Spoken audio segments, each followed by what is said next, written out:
Hey, what's going on, everybody? Damn.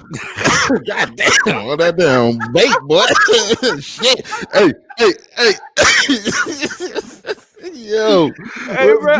good? He wasn't ready. I was not ready. He caught me off guard. God damn it. Hey, Hey, hey, hey, we in this bit though, boy. hey, what's going on, everybody? Welcome back to another episode of a Cold War Podcast. You already know it's your boy Big D, man. Hey, man, and it's your boy L Dottie, man. What's trending, Big D? What's happening? Cooler, bro. Hey, I'm over here fucking dead, bro. My man let the big cloud out. Oh, shit, we live. Oh, shit, got that. That was vape. That was definitely vape. Word. Well, first and foremost, hey, I want to give a huge shout out to Dr. So Creative. You know what I'm saying? Got us right with the apparel. You know what I'm saying? Y'all see it. Hold on. Let me move the mic so y'all can see this I shit. might need to stand up a little bit. You know what I'm saying? Cause they gotta be able to see the merch, boy. You know what I'm saying? Y'all see it. boy. Y'all see it.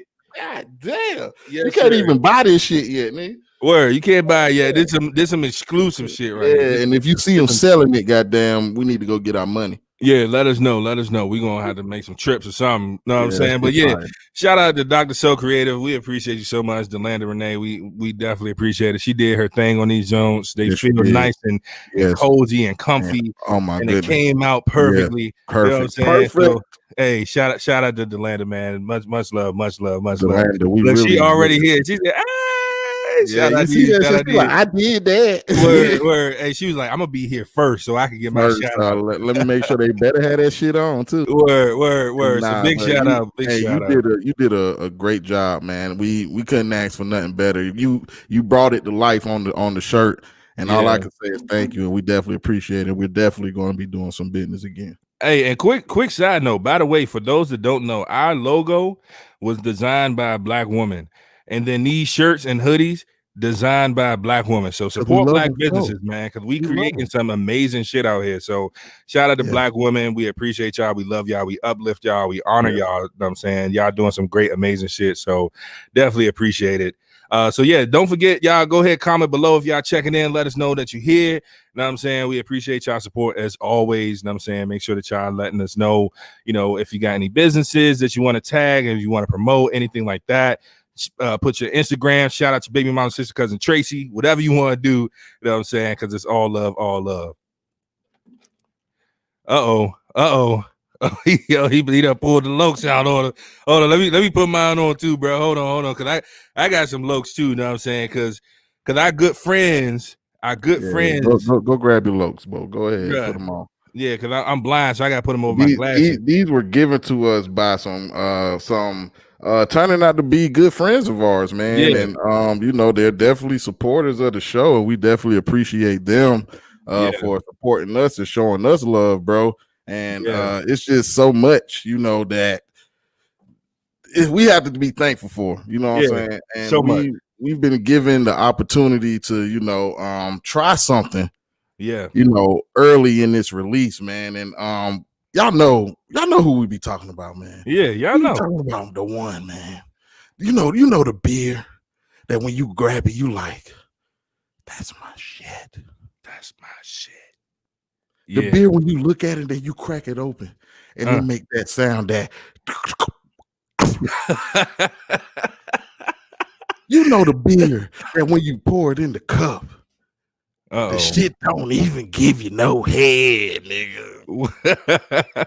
No head on the beer. No head on the beer. Yeah, we already started drinking. It's like everything you thought it would be, man. Give it up for the one and only Sycamore Brewing Company, man. Shout out to Sycamore, man, because they definitely showed us some love, gave us some little, merch, some trinkets and things of that nature, man. They definitely blessed us with the beer. You know what I'm saying? We're definitely going to be drinking the Pantry Raid coming from Sycamore Brewing Company, man. We definitely got the Bubs, the sparkling seltzer, for those who, want something a little bit more light, man. This Bubs sparkling seltzer, it'll definitely get the job done. Now, we told them that, we'll give honest reviews, and I'm not a fan of seltzer, you know what I'm saying? But if I had to drink a seltzer, I would go with this one because a lot of them, like I told you, D, they give you that fizzy, you know what I'm saying, nasty soda without the soda shit in it. Yeah. You know what I'm saying? This doesn't do that. It's all free flowing. You know what I'm saying? It's definitely breathable. It's light. You know, and it has a hint of whatever the flavor is. And this one is juicy peach, man. So this is a juicy peach buzz from Sycamore, man. They showed us a lot of love, and we're over here, if y'all can see, already drinking the Pantry Raid. Word. Hey, I just want to say, Sycamore kind of getting a little freaky. You know what I'm saying? They talking about juicy peach. You know what I'm saying? They did the Pantry Raid. Word. Not the panty, but the Pantry Raid. But the Pantry Raid. Close enough. We see what y'all doing. We see what y'all Sycamore, doing. I get it, because if you drink a couple of them beers, right, you even forget the word supposed to be there. Word. So big shout out to Sycamore, man. Hey, we loving it. Y'all will see. We're gonna post the review video of the Pantry Raid and the Bubs down in the description below after this show finishes. So definitely check out that video.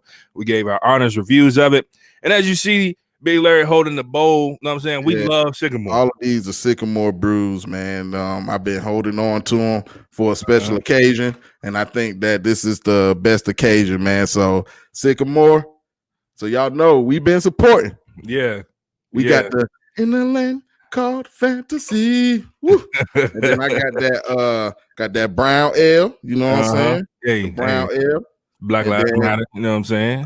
You gave me the orange machete that you had the last time, bro. Word. So definitely try. So I got a bowl of Sycamore. I got a bowl of some good craft shit right here. You can't tell me I don't drink beer.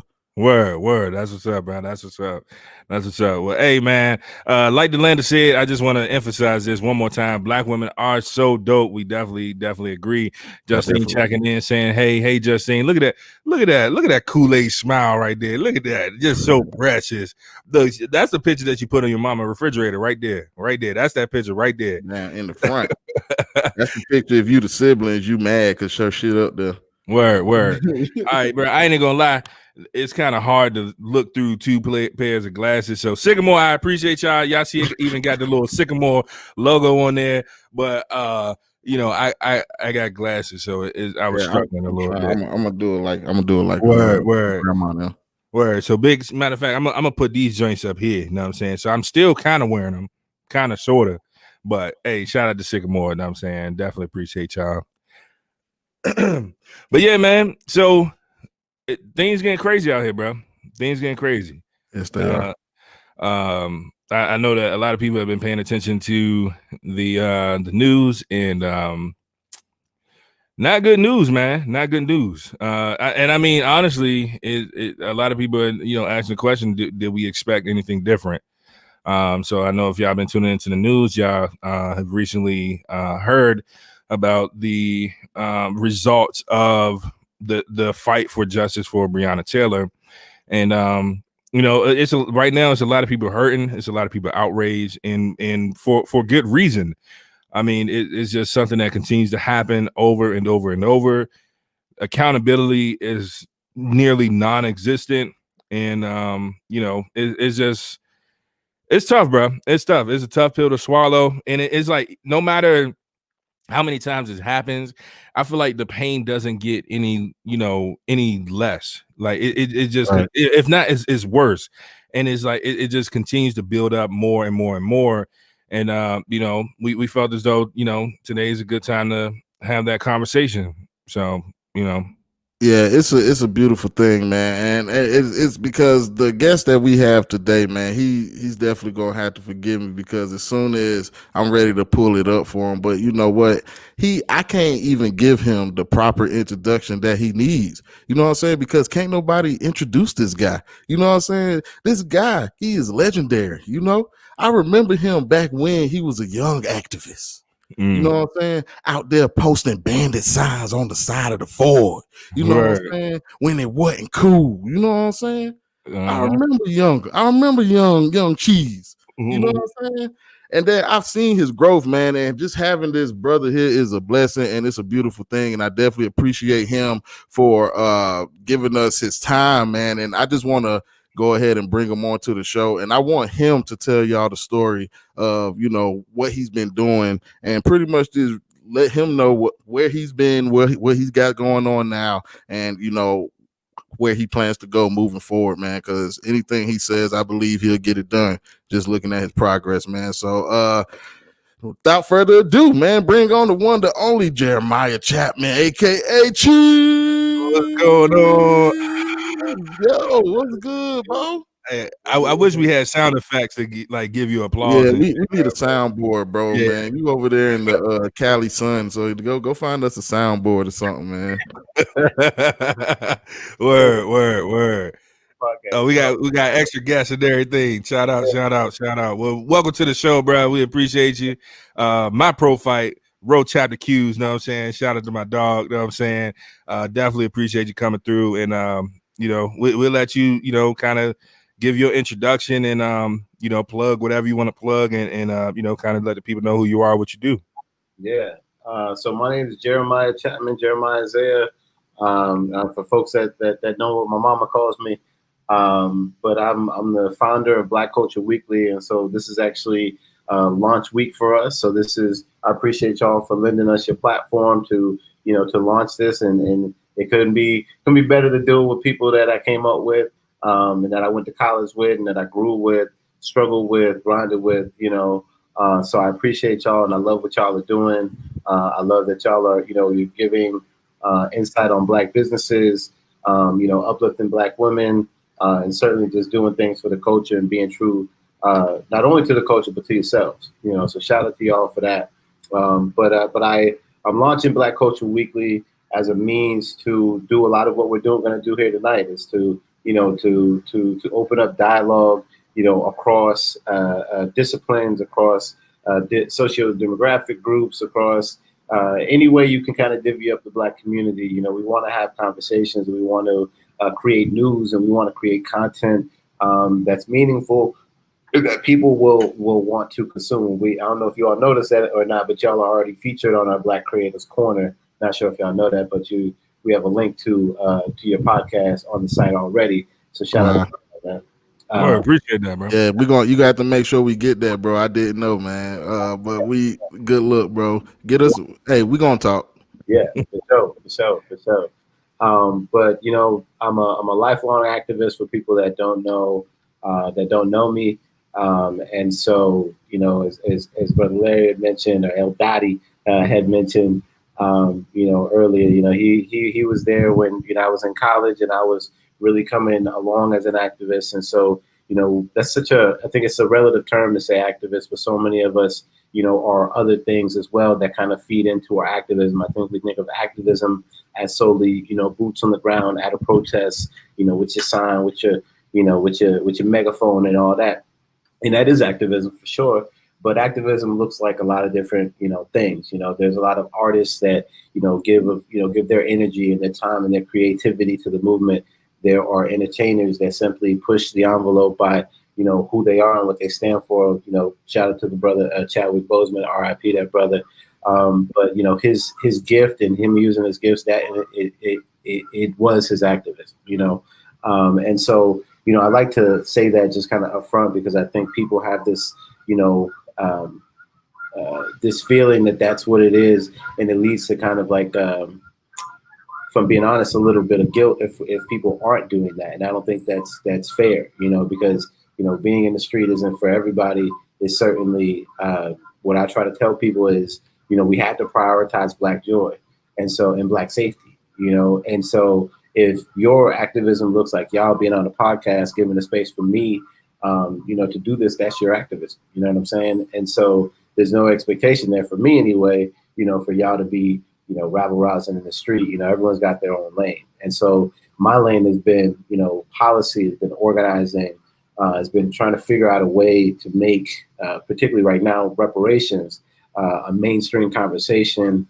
And so been, really blessed to be in situations to where, I could really push the envelope on that, because, I truly believe that Black people won't truly be free until, we have reparations in this country, and that we're able to have equity. People talk about equality, but if we're not able to have equity, someone said it to me on another call earlier this week, was like, it's like playing a Monopoly game, and you'd be mad as hell if somebody played that Monopoly game 2 hours, 3 hours before you get there. They got property, they got all the money, you know what I'm saying? And then tell you to just, to pull yourself up by your bootstraps, And so, So my work has really been around, building coalition around reparations, building, a strong content and outreach measures, right, to make sure that we're communicating with people that often aren't communicated to, because oftentimes in the political process, we're talking to the same people that are, your usual suspects that are politically engaged. And so a lot of my work has been trying to kind of decolonize that system and that thinking, because oftentimes you have political strategists that, are middle-aged white dudes, right? And so they look at this as a metrics game. They look at voting as a metrics game, right? They look at everything in a very transactional way. Not to say that numbers. Yes, exactly. And numbers certainly, are a big part of organizing and activism, but not for the sake of as I said, prioritizing Black joy, Black self-care, and just frankly, just letting us live our best life. Because for me, I'm fighting for y'all to have the leisure to do a podcast and to drink a cold one. You know what I'm saying? And if I'm guilting you for, as I said before, not being, say, in the street or not being whatever, then that's counterproductive to what I'm actually fighting for. Because I'm fighting for you to be able to, chill, just like the same way, white brothers and sisters been able to kind of chill and relax, on their generational wealth for however many years now, Yeah. So. And when I say numbers, man, I don't really mean like they look at us as numbers, like analytics. You know what I'm saying? I'm not saying that, we need to be in numbers, because this is my thing.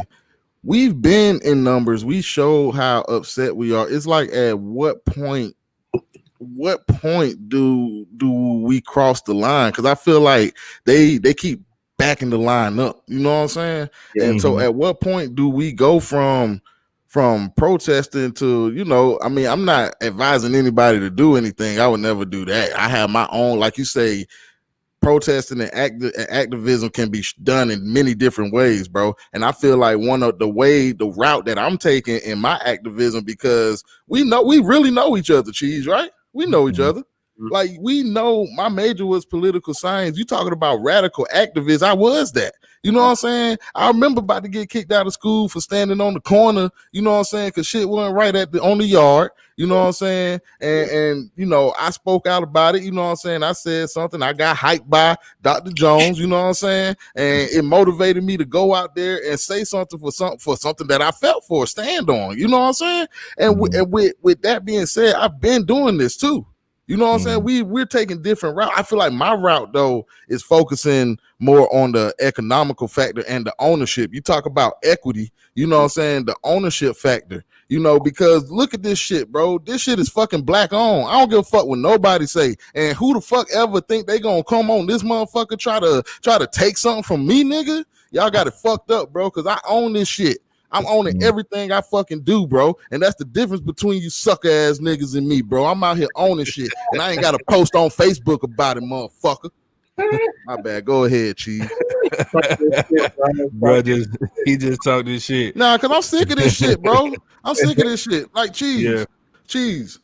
At what point do I get sick of it? What point am I able to express how sick of it I am? Yeah. You know what I'm saying? Without everybody feeling like I'm wrong. You know what I'm saying? Like, when do I feel like enough is enough? Because if you working hard, right, and you really grinding and you working towards your goals to have your fight for your own liberation, you know what I'm saying? Your own personal liberation. And within you liberating yourself, you can then liberate those around you, right? You can touch your immediate outreach, right, Cheese? So if I'm able to do that, why not focus on me and get my shit together? You know what I'm saying? And I don't know, bro. I'm a chill, because it's crazy. It's a very sensitive subject, bro. And in my eyes, it's a repetitive one. That's why I feel like I do a lot more action taking than talking about shit.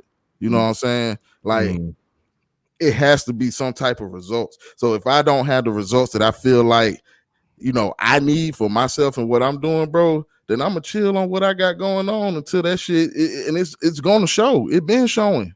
Yeah, dog. Bro, we got our own merchandise of a fucking logo that I thought of, nigga. That's crazy. I made sure that iceberg was in the back representing that cold, nigga, cold one. That's real. And That's D real. helped me bring that shit to life, dog. And here we are, fucking Cold One Podcast, where we got the legend and activists. You know what I'm saying? Man, I'm proud of you, bro. I just want to say that. And I want to say that I want you to keep going, bro. I want you to know that whenever things feel like they're about to be, too much, and you got too much on your shoulders, bro, that's when you press the gas on their ass, cheese. Because we all gonna feel that way, and we all gonna get low, and we all gonna have pressure going against us. But what's gonna separate us from everybody else? Because we're lions, you know what I'm saying? So what's gonna separate us from everybody else? Instead of posting about it, nigga, we gonna do something about it. Cause we action takers, you know what I'm saying? And we growing, you know what I'm saying? Cheese, they don't even know the half, bro. Yeah. That's real. That's real. Hey, quick side note, because I see you drinking on something, and we didn't ask you what you're drinking on. So I do want to take a quick break. What you got over there, bro? It looked like something exclusive. I got a Zyko cider. It's a Zyko cider. I'm trying to turn it. Okay. I drink ciders because if I drink beer, I've already gained like 50 pounds since I last seen y'all boys. So I lose a little weight, so the cider make me feel better about myself. It probably ain't help me lose weight, but I feel better about myself. Okay? Word. Well, hey, that's all that matter, bro. Quick shameless plug. You know what I'm saying? Sycamore Brewing Company has these bubs right here. This is the hard seltzer. You know what I'm saying? The tasty peach. You see right there, 77 calories. Shout out to Sycamore. Shout out to Sycamore, man. Yeah, them boys, they'll get you right, whatever you need. Word. And Sycamore, I'm gonna have to mess with them. Word, yeah, they Charlotte based, and it still got alcohol in it, 4%. So it ain't a whole bunch, but I mean, shit, you can drink something. Yeah. You go drink or get lit over there. Yeah. Word. So we got a couple comments that just came in. Delaney says, "I appreciate you, Jeremiah, for taking action with policies and the people empowered to bridge a much needed gap in our society. Definitely, absolutely." Then we got Justine saying, "I love protesting. I think we all have to learn our lanes in the fight. Protesting is as old as time and should continue. There are many who may not know their place in the movement." Absolutely. Yeah. So I guess that to that point, because I think you kind of touched on it already. Activism looks different, depending on the person, depending on the platform that they have and everything. Yeah. So how do you suggest people find whatever their lane is in terms of, affecting change and actually seeing, tangible results, in the midst of all of our frustrations? Yeah, I mean, I think I'll go back to what Brother El Dadi was just saying and creating for yourself, because that in itself is active, especially if you're a Black person, you're self-sustaining in and of itself is activism. So I think we think of it often as this external thing, right? Mm-hmm. And so much internally, right? That needs to be done, because I've been around so many people that are considered activists that on a personal level, they just aren't right with themselves, or they have accountability problems to where, they can't be told that they're wrong or whatever. Mm-hmm. And so that, to me, it kind of it breaches their activism, right? To where it's like, damn, dog, like, get right with yourself before you come in here and bring some toxicity into the movement. And now the sisters is all mad at you because you didn't call them out their name, or you didn't, you know what I'm saying? And so I've seen that and had to speak up against it. But in a sense of, really trying to help people grow and not necessarily be, the cancel police, you know what I'm saying? Mm-hmm.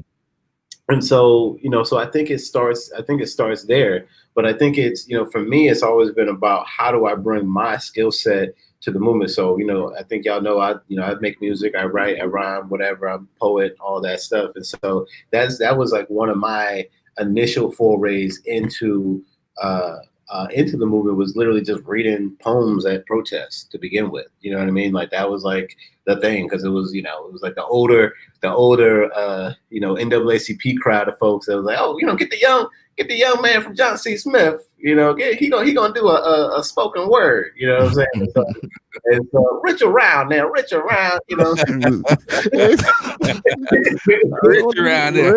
and wretch it off. Yeah.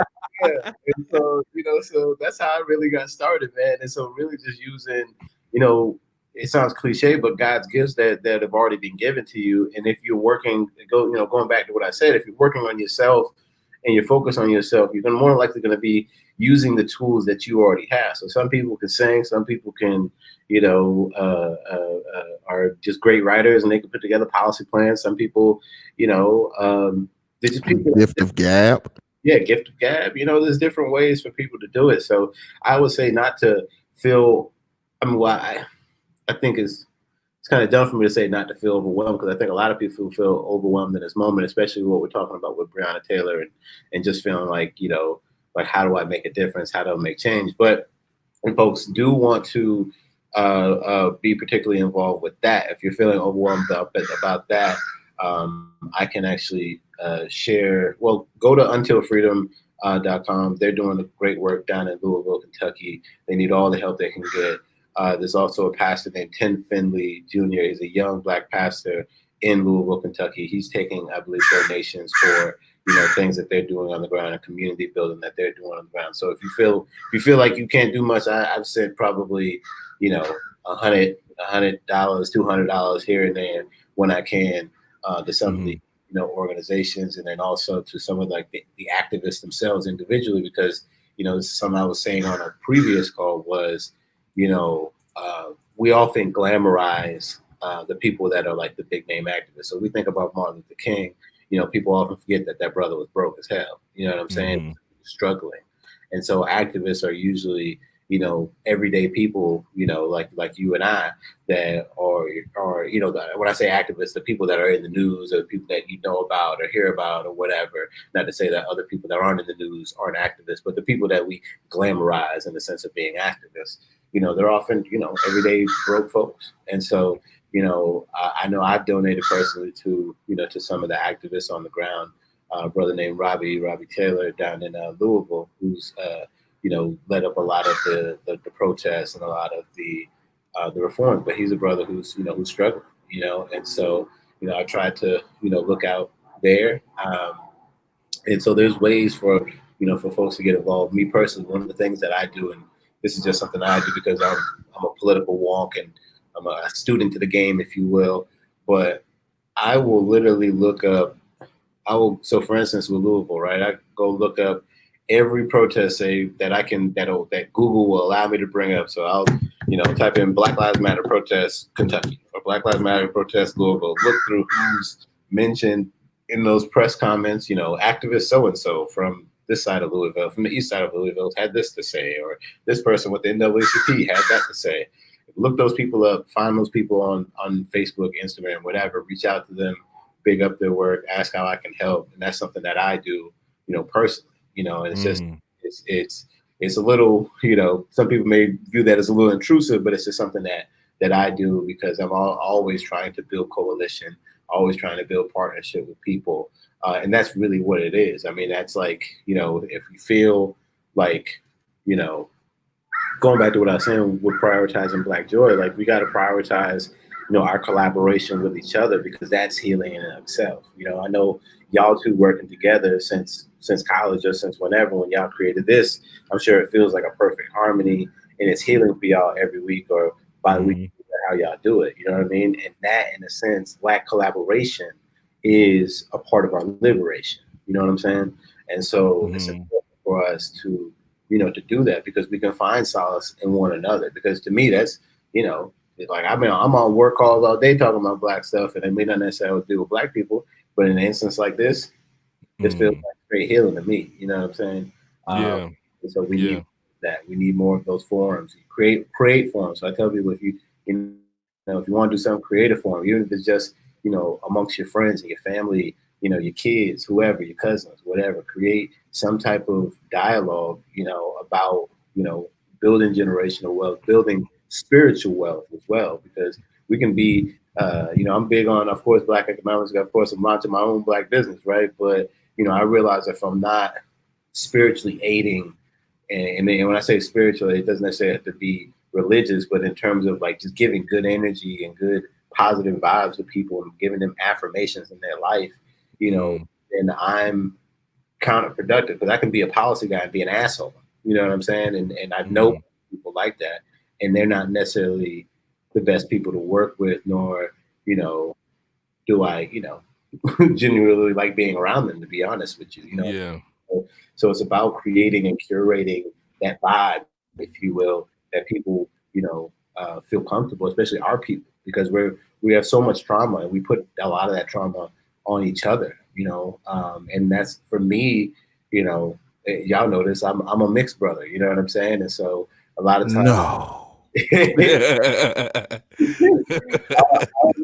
absorb a lot of that trauma and that initial distrust of like, I don't know who this light skinned motherfucker is. Like, who is this dude? That happens a lot, and that's just a part of our trauma and colorism and what we've been taught and all. And so I chalk it up to the game. I don't necessarily take those things personally anymore. I think initially in the beginning of my career, I'd be in my feelings about the shit, and now it's just, it is what it is. And you realize that that's by design. Once you realize that the way that whether it's black folk or white folk, however people respond to you, how you look, whatever, because I got locks now. So the white people in San Francisco is all looking at me a little scary every time I walk in the elevator or something, you know what I mean? And so it's just interesting to see.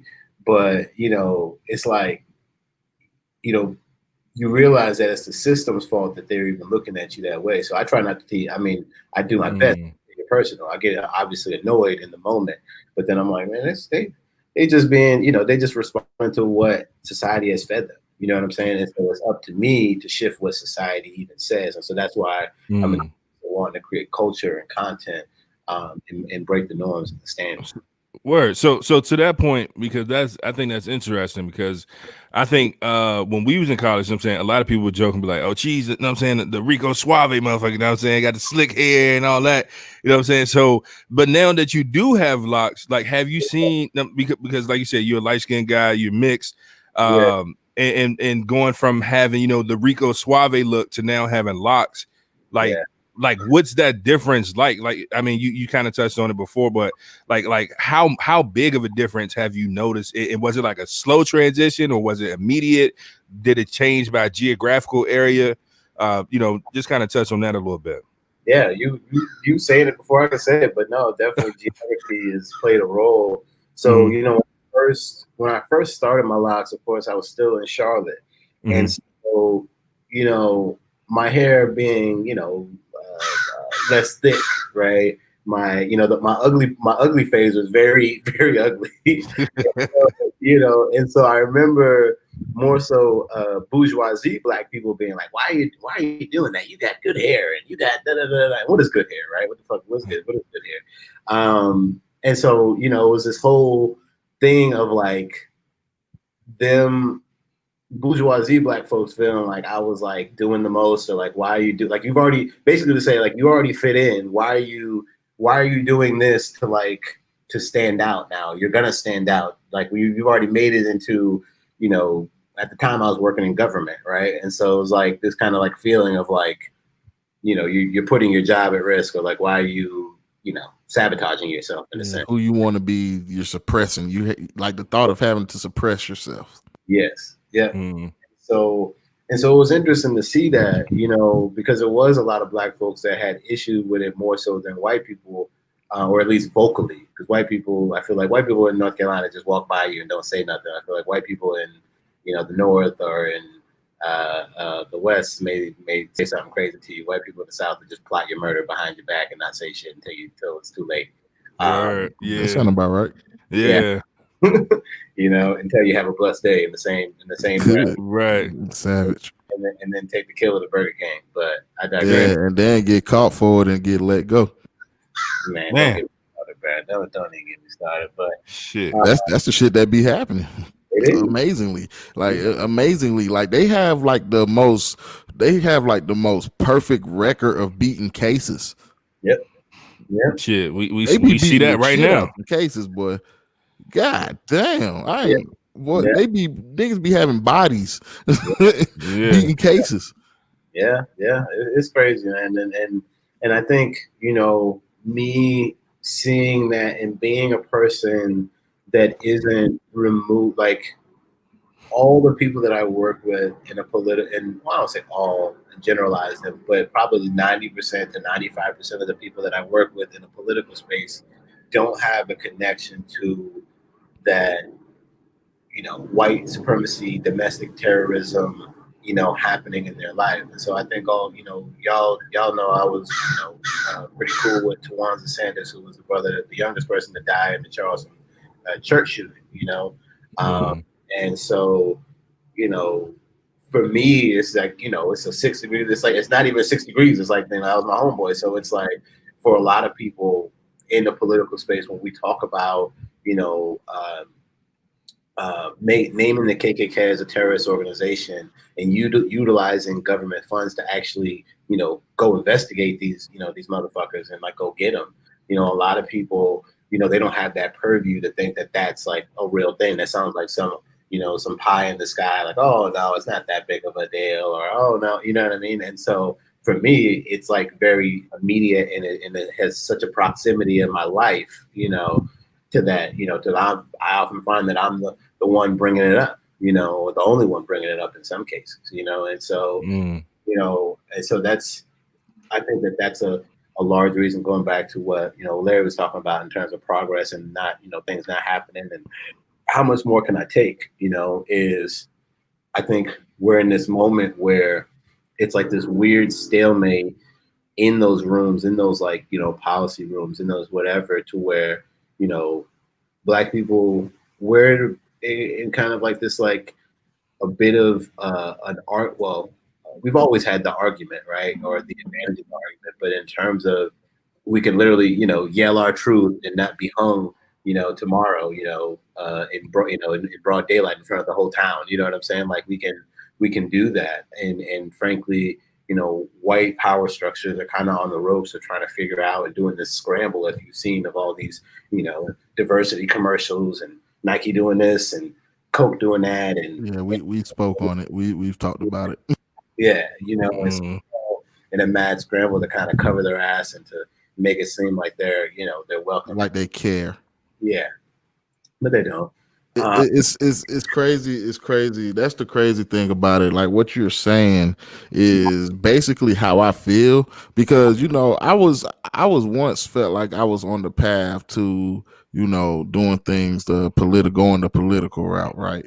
Because that was my major. I was like, okay, in order to affect change, if I can't change the whole world, right, then what I'm gonna do is I'm gonna find a community to change, and I probably can be the mayor of a small town, right? I probably could do that. But then as I got into it and actually saw like politics, right? And politics, if you will, when you see that, when you see how people will maneuver in order to make sure they're in a front space, but not owning shit on the way there, like all this shit still belong to Uncle Sam now. You know what I'm saying? Like, I couldn't take that, bro. I felt like if I'm going to deal with that, it's going to be on my own terms and to where I can build my own shit. So that way you don't have nothing to say about what I got going on, because I'm handling my own shit and I ain't depending on nobody. You know what I'm saying? And not saying that anything's wrong with that, but that's my contribution to the fight, bro, is bringing ownership in, especially in real estate, bro, because that's a pillar of wealth. So we need to be able to grow that pillar, you know what I'm saying, and use these different strategies that they have been using since the beginning of time to acquire properties with no money, you know what I'm saying, using everybody money but they own, you know what I'm saying, flipping paperwork, you know what I'm saying, trading shit off, using these strategies that they are privileged to, bro. Right. It is my job to make sure that everybody in my immediate effect, in my immediate reach, bro, can at least feel some kind of benefit of what I'm doing. You know what I'm saying? Yeah. And that's in showing people how to grow and maintain wealth, because I have to be able to teach my daughter this. Like, because when I really acquire the wealth, right, and it's gonna take time, but when I really get to acquiring it, right, anything could happen to me. So I have to make sure my daughter knows how to acquire and maintain. And I tell you now, Cheese, like, I've been doing all right in a pandemic, bro. I ain't gonna say I ain't gonna say I've been doing the worst. I'm saying I've been doing all right in a pandemic. Yeah. So imagine when all this shit over. And that's why we really got to sit down and talk, bro. because it's a lot of things that I already know that we align with, and a lot of things that you might not be able to do, but we can. Yeah. You know what I'm saying? So whatever, you know, obstacles you may have in your way, you know what I'm saying? There's always more than one way to skin the cat, dog.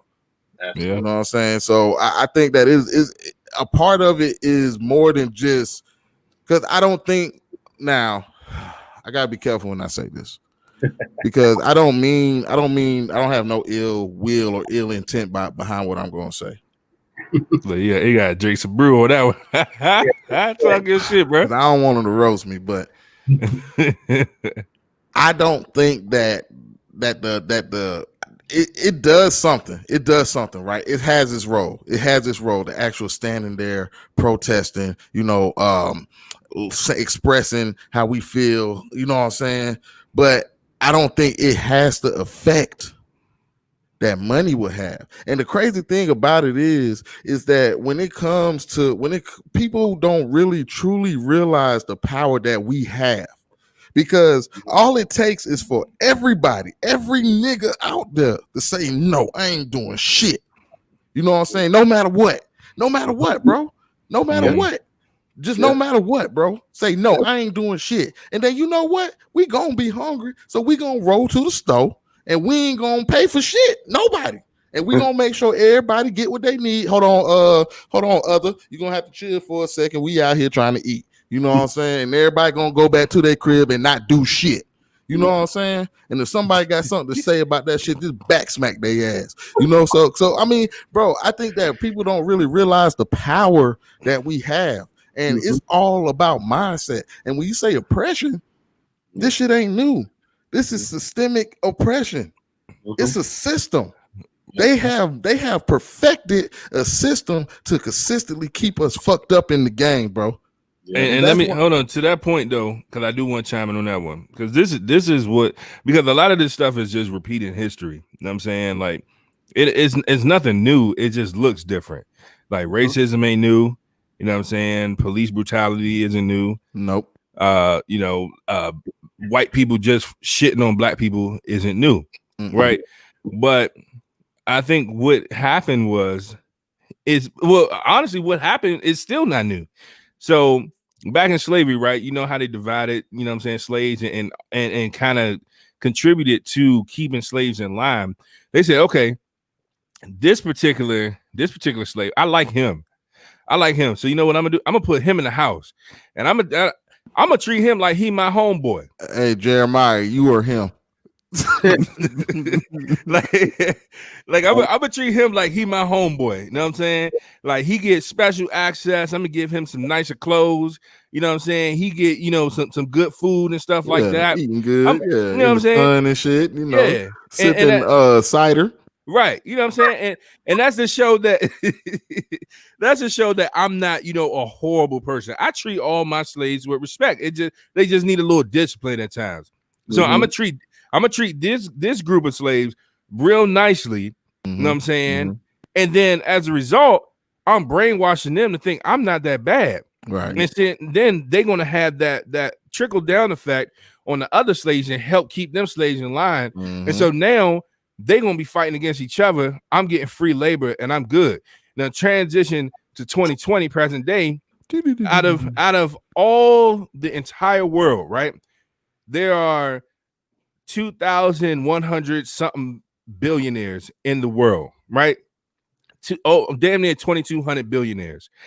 Out of all of them motherfuckers, 15 or less are black. I don't know the latest numbers, but the last time I checked, it was 13. I think they added like two more people to it, but it's no more than 15.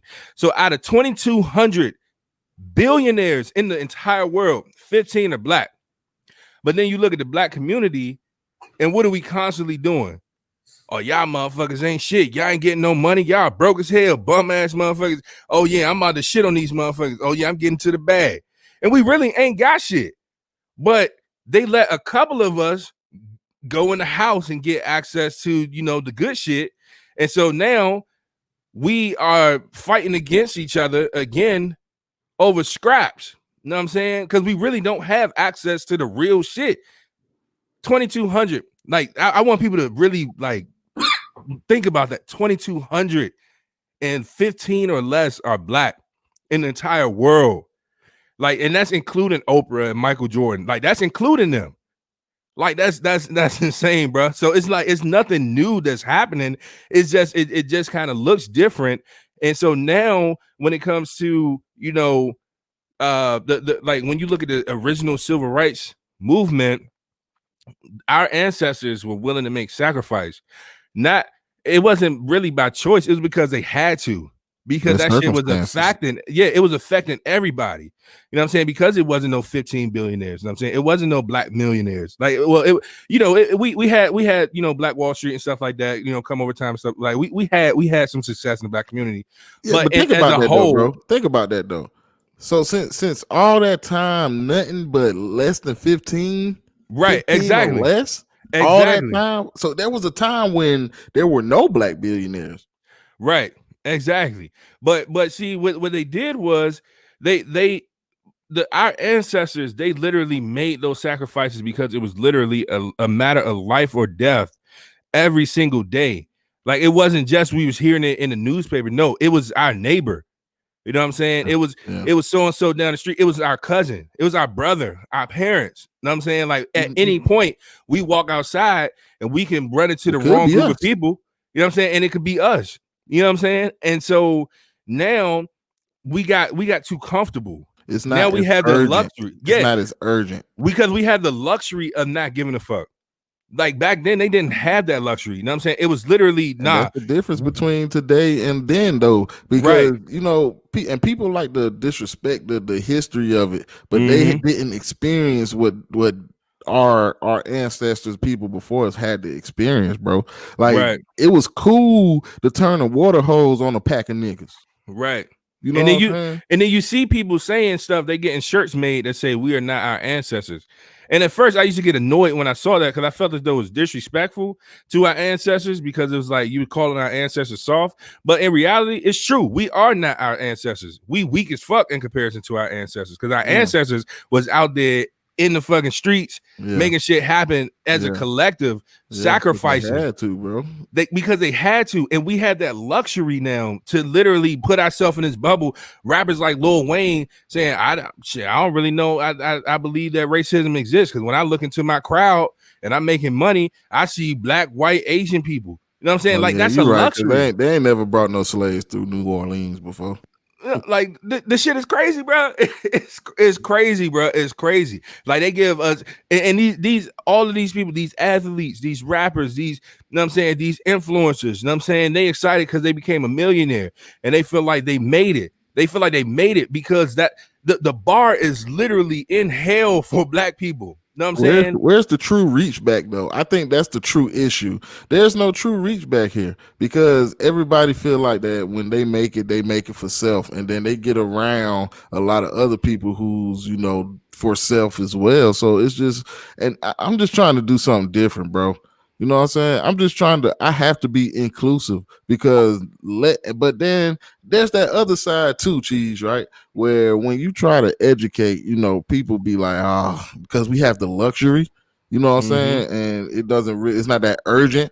So I might be inconveniencing them by trying to truly, you know, activate or wake them, you know what I'm saying, if you will. That's the other thing you got to think about.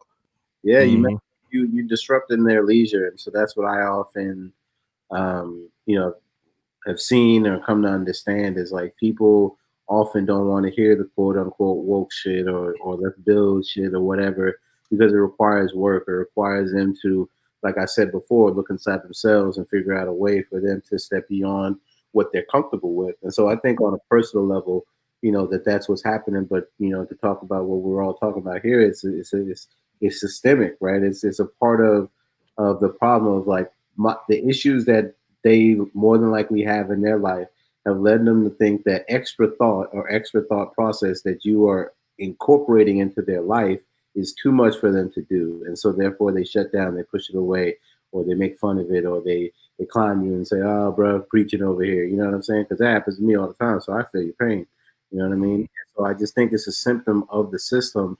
and making our people feel overwhelmed when they're introduced with new information that may seem like, because their life has been gone through whatever hardship or whatever oppression, that it was too good to be true, and that if this person is offering me this, they must want something in return.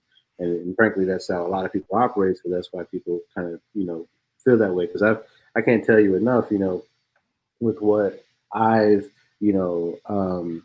what I've sought to create, I've encountered, like, I'm trying to donate stuff to Black businesses as a part of what I'm doing in terms of like developing apps and websites and stuff like that. And so time and time again, I feel like Black people are like, so what's the catch? Like, what you want? You know what I'm saying? And I'm like, nothing. I just trying to, like, brag about you. Like, that's it. Like, right. You made a great point earlier, bro. And I try to say this every time I get a chance to. And you talked about the process of you actually seeking out other activists who you just want to reach out to and see if there's anything that you could do for them, right? Add some value to them, right? And I talk about the whole value add all the time, bro, because I've gotten to a point now to where I'm not telling nobody about anything. You know what I'm saying? I may come on the show and talk about things, a little bit of things here and there, but I haven't even talked about that in detail. But the thing is, I feel like I just need to do what I'm doing, continue doing what I'm doing, because I'm at a point now to where I'm about to be at that next step, right? The next level, right?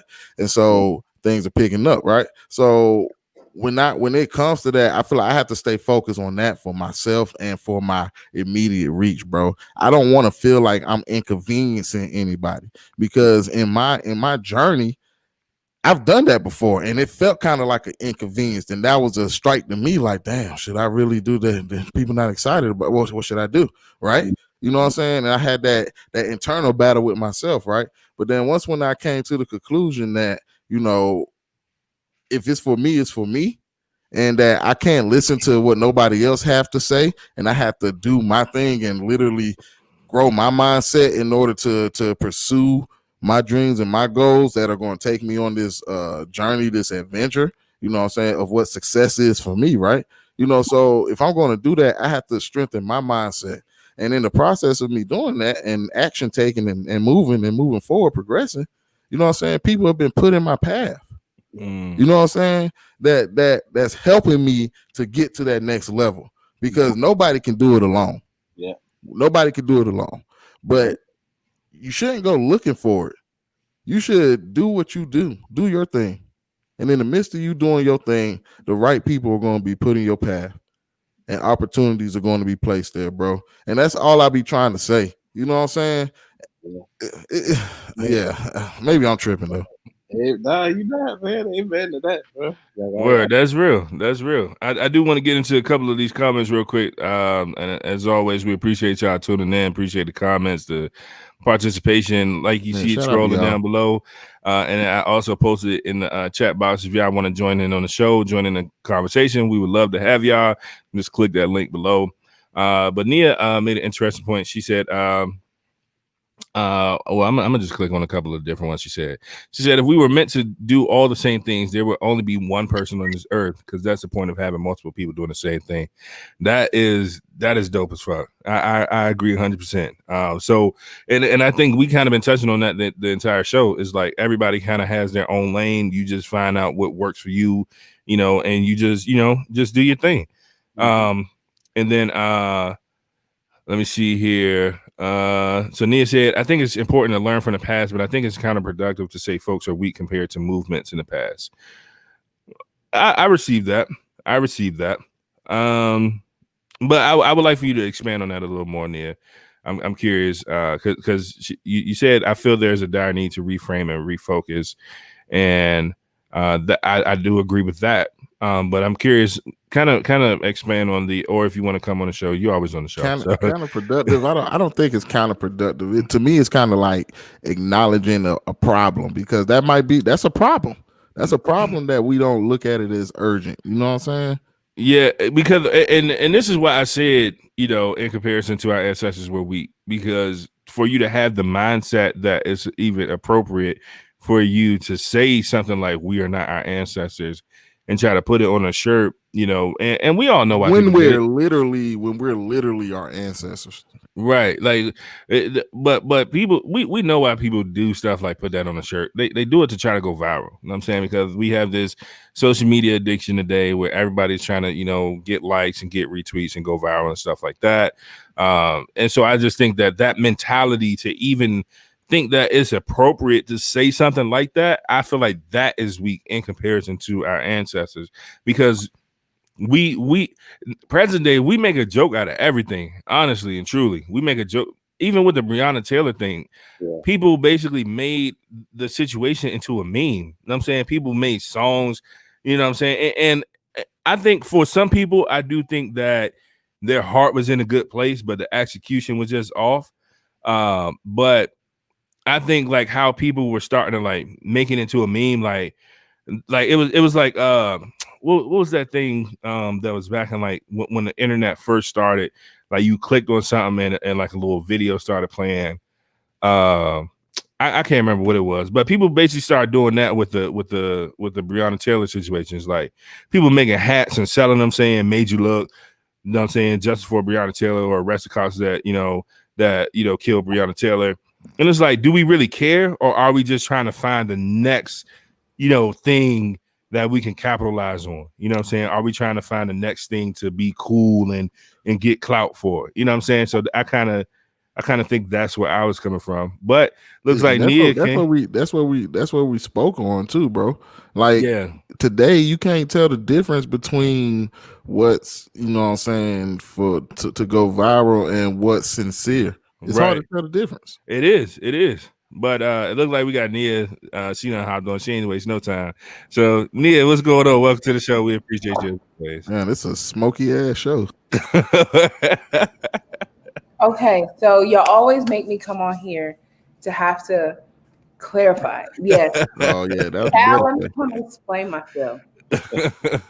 So proceed. What I meant specifically, what I was addressing, that is, I feel like it's counterproductive, and I feel like at my core I'm very solution oriented, right? So I feel like what's counterproductive is saying things like, "Oh, we're weak compared to our ancestors," or you know, those little tidbits. Because I know for me, I played sports, right? And what was supposed to like charge you up or whatever is you looking jiggly today, you running slow as fuck, like shit like that, like in sports. But for me, that never made me want to like do it even more. It made me feel like, okay, well, fuck what you talking about. So I feel like overall, my work email is going on. I feel like overall, it is important to be very solution oriented, especially when we're dealing with very sensitive topics like this, right? We're essentially, what we're talking about is the livelihood, the cultivation, the expansion, the integrity and the longevity of a race, right? A whole human race of people, right? So I feel like what is counterproductive is saying that, you know, oh, we're weak compared to our ancestors, versus when I was saying like, we definitely need to realign and refocus, right? I think people, like y'all said, people are complacent, people are comfortable, right? But I don't think people see that.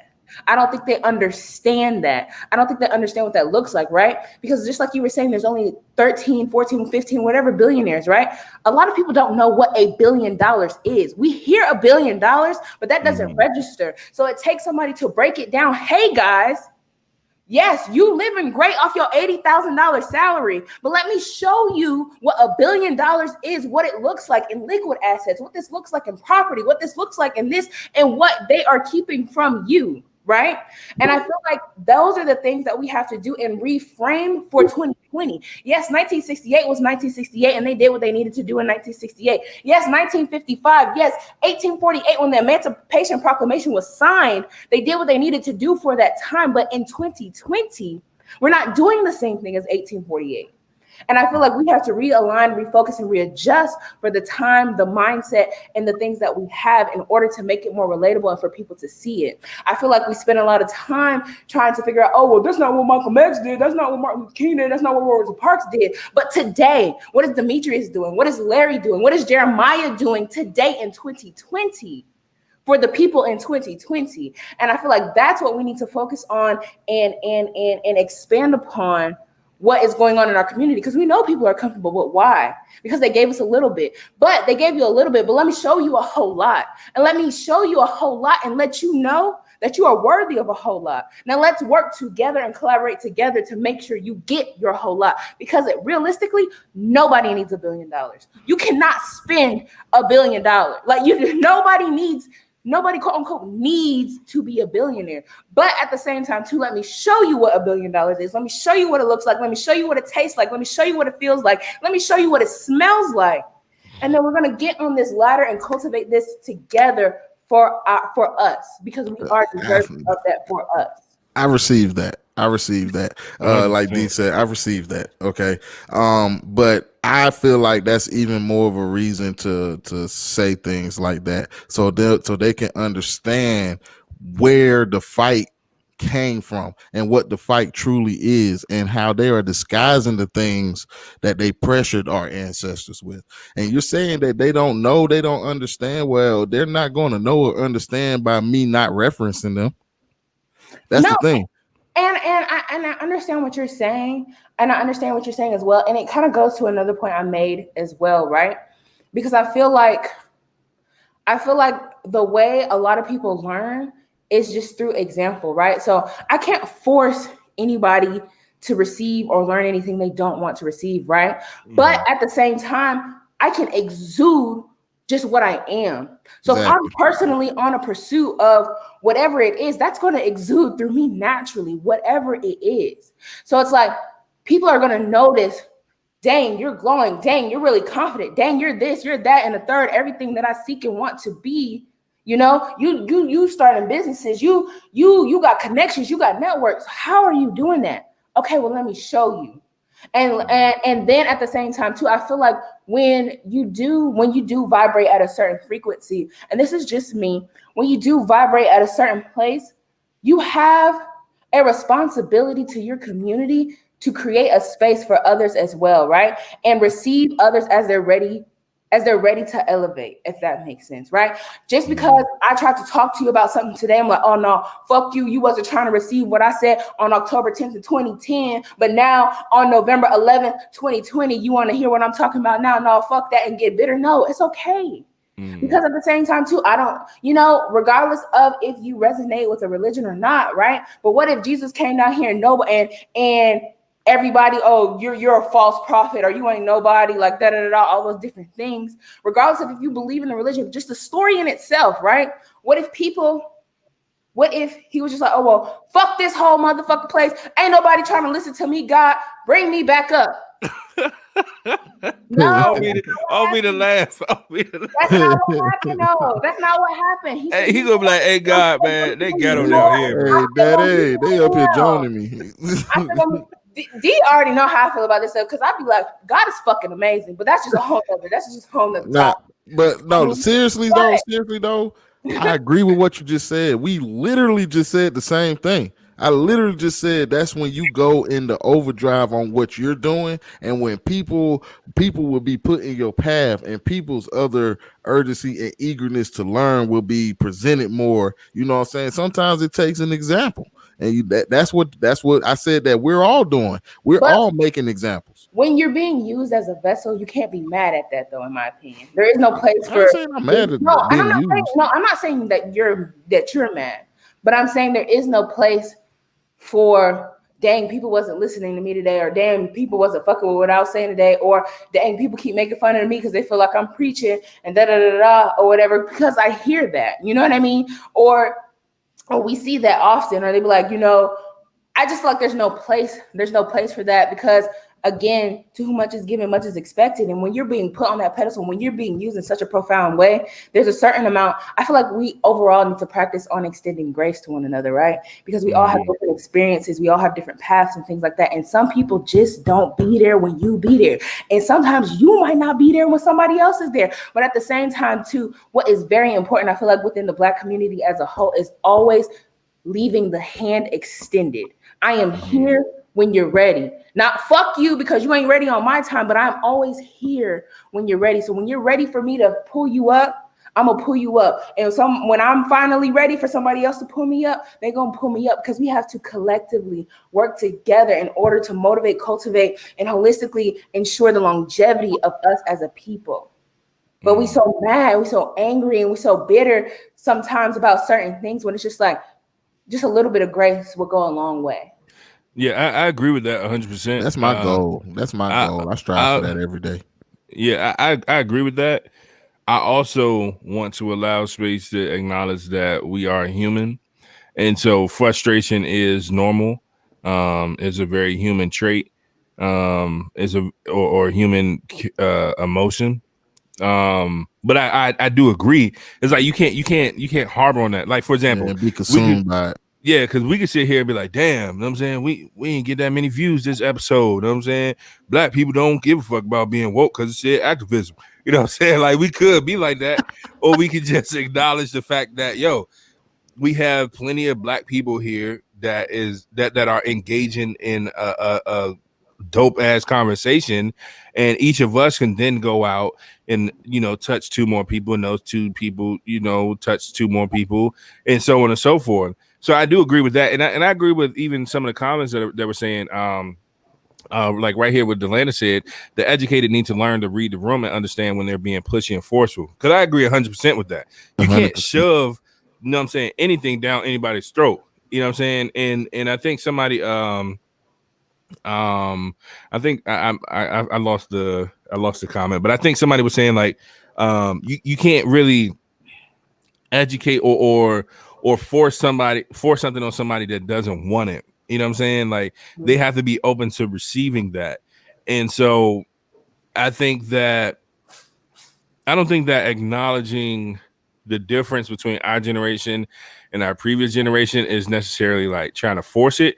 I'm just acknowledging that, yo, the facts are the facts. You know, as a whole, our generation compared to our ancestors, we aren't in a place where we're willing to make as many sacrifices, but that is largely because our generation has like that split. Some of us have been able to rise up and access, you know, a different class and a different, you know, bit of wealth, and et cetera, et cetera.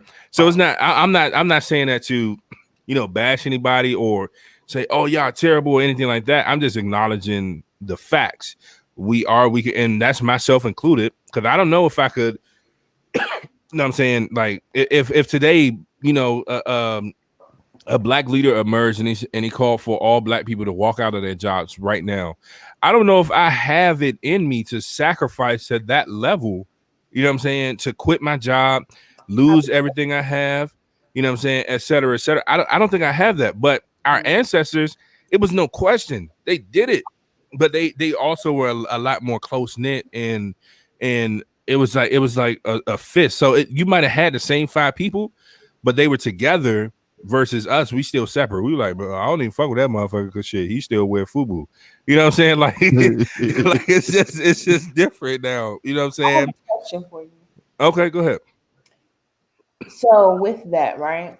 My question is though, do you feel like, my first question is, do you feel like people even know or even understand, like, for real, the gravity of everything that's going on?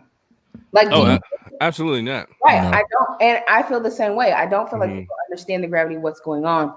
So I feel like in a certain space, I feel like the topic should be turned to, because I don't think that right now here in 2020, it would be called for people to walk out of their jobs right now, right? Because The people who were walking out of their jobs, they were bus drivers, they were maids, they were people who supported the whole, like, whatever conglomerate or whatever business it was, right? That kept it moving.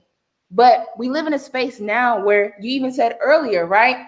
There were people there. Now we have people who are actually having seats at the table, right? And that's what allowed us the space to be comfortable, right?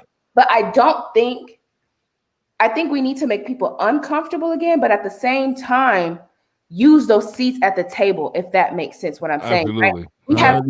There might be a slight contradiction there, Nia. People who are making decisions and stuff like that now. So does it call for you to walk out your job? No. But does it call for you to have those uncomfortable conversations? Does it call for you to call a meeting with the CEO? You know what I'm saying? Because there's a lot on the line now. You know what I mean? Because I can record this conversation that I'm having with my white ass CEO and bring up the facts of this organization and say, hey, the trends in this, it's looking like, because we've even talked about Electrolux, right? And there's not even a lot of people who look like you in your positions, but they're in a whole bunch of supporting positions. So maybe that looks like for you at your job. Hey, John, I did a couple of research and I pulled up this chart and I pulled up this pie chart. And can you please explain to me why this looks like this in this trend of how people of color are being hired? Can you actually explain it to me?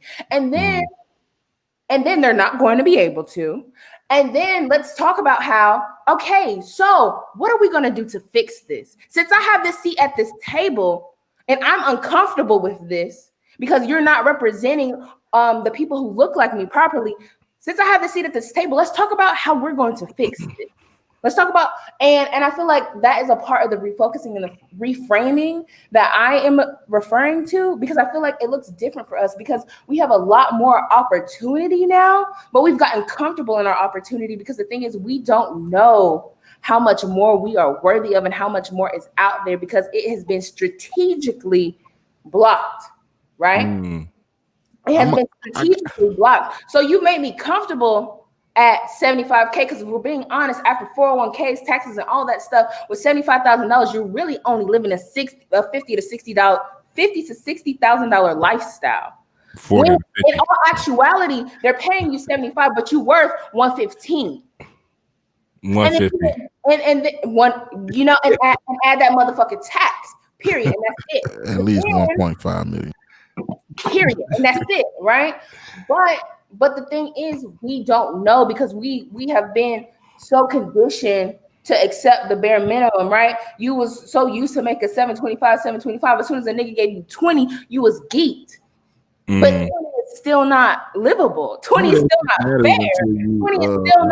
20 is still not your worth at all. Least not until you get overtime, if it's allowed. Your counterpart who's a little bit paler than you, who probably doesn't have a college education, who probably the dad knew somebody who knew somebody who knew somebody else to finesse their ass up in there, and you looking at them and you're like, how the fuck did you get here? You know what I mean? And I just feel like we have to use our places of privilege, right, as privileged colored people to cultivate these new spaces and to help reframe and refocus what it's supposed to look like.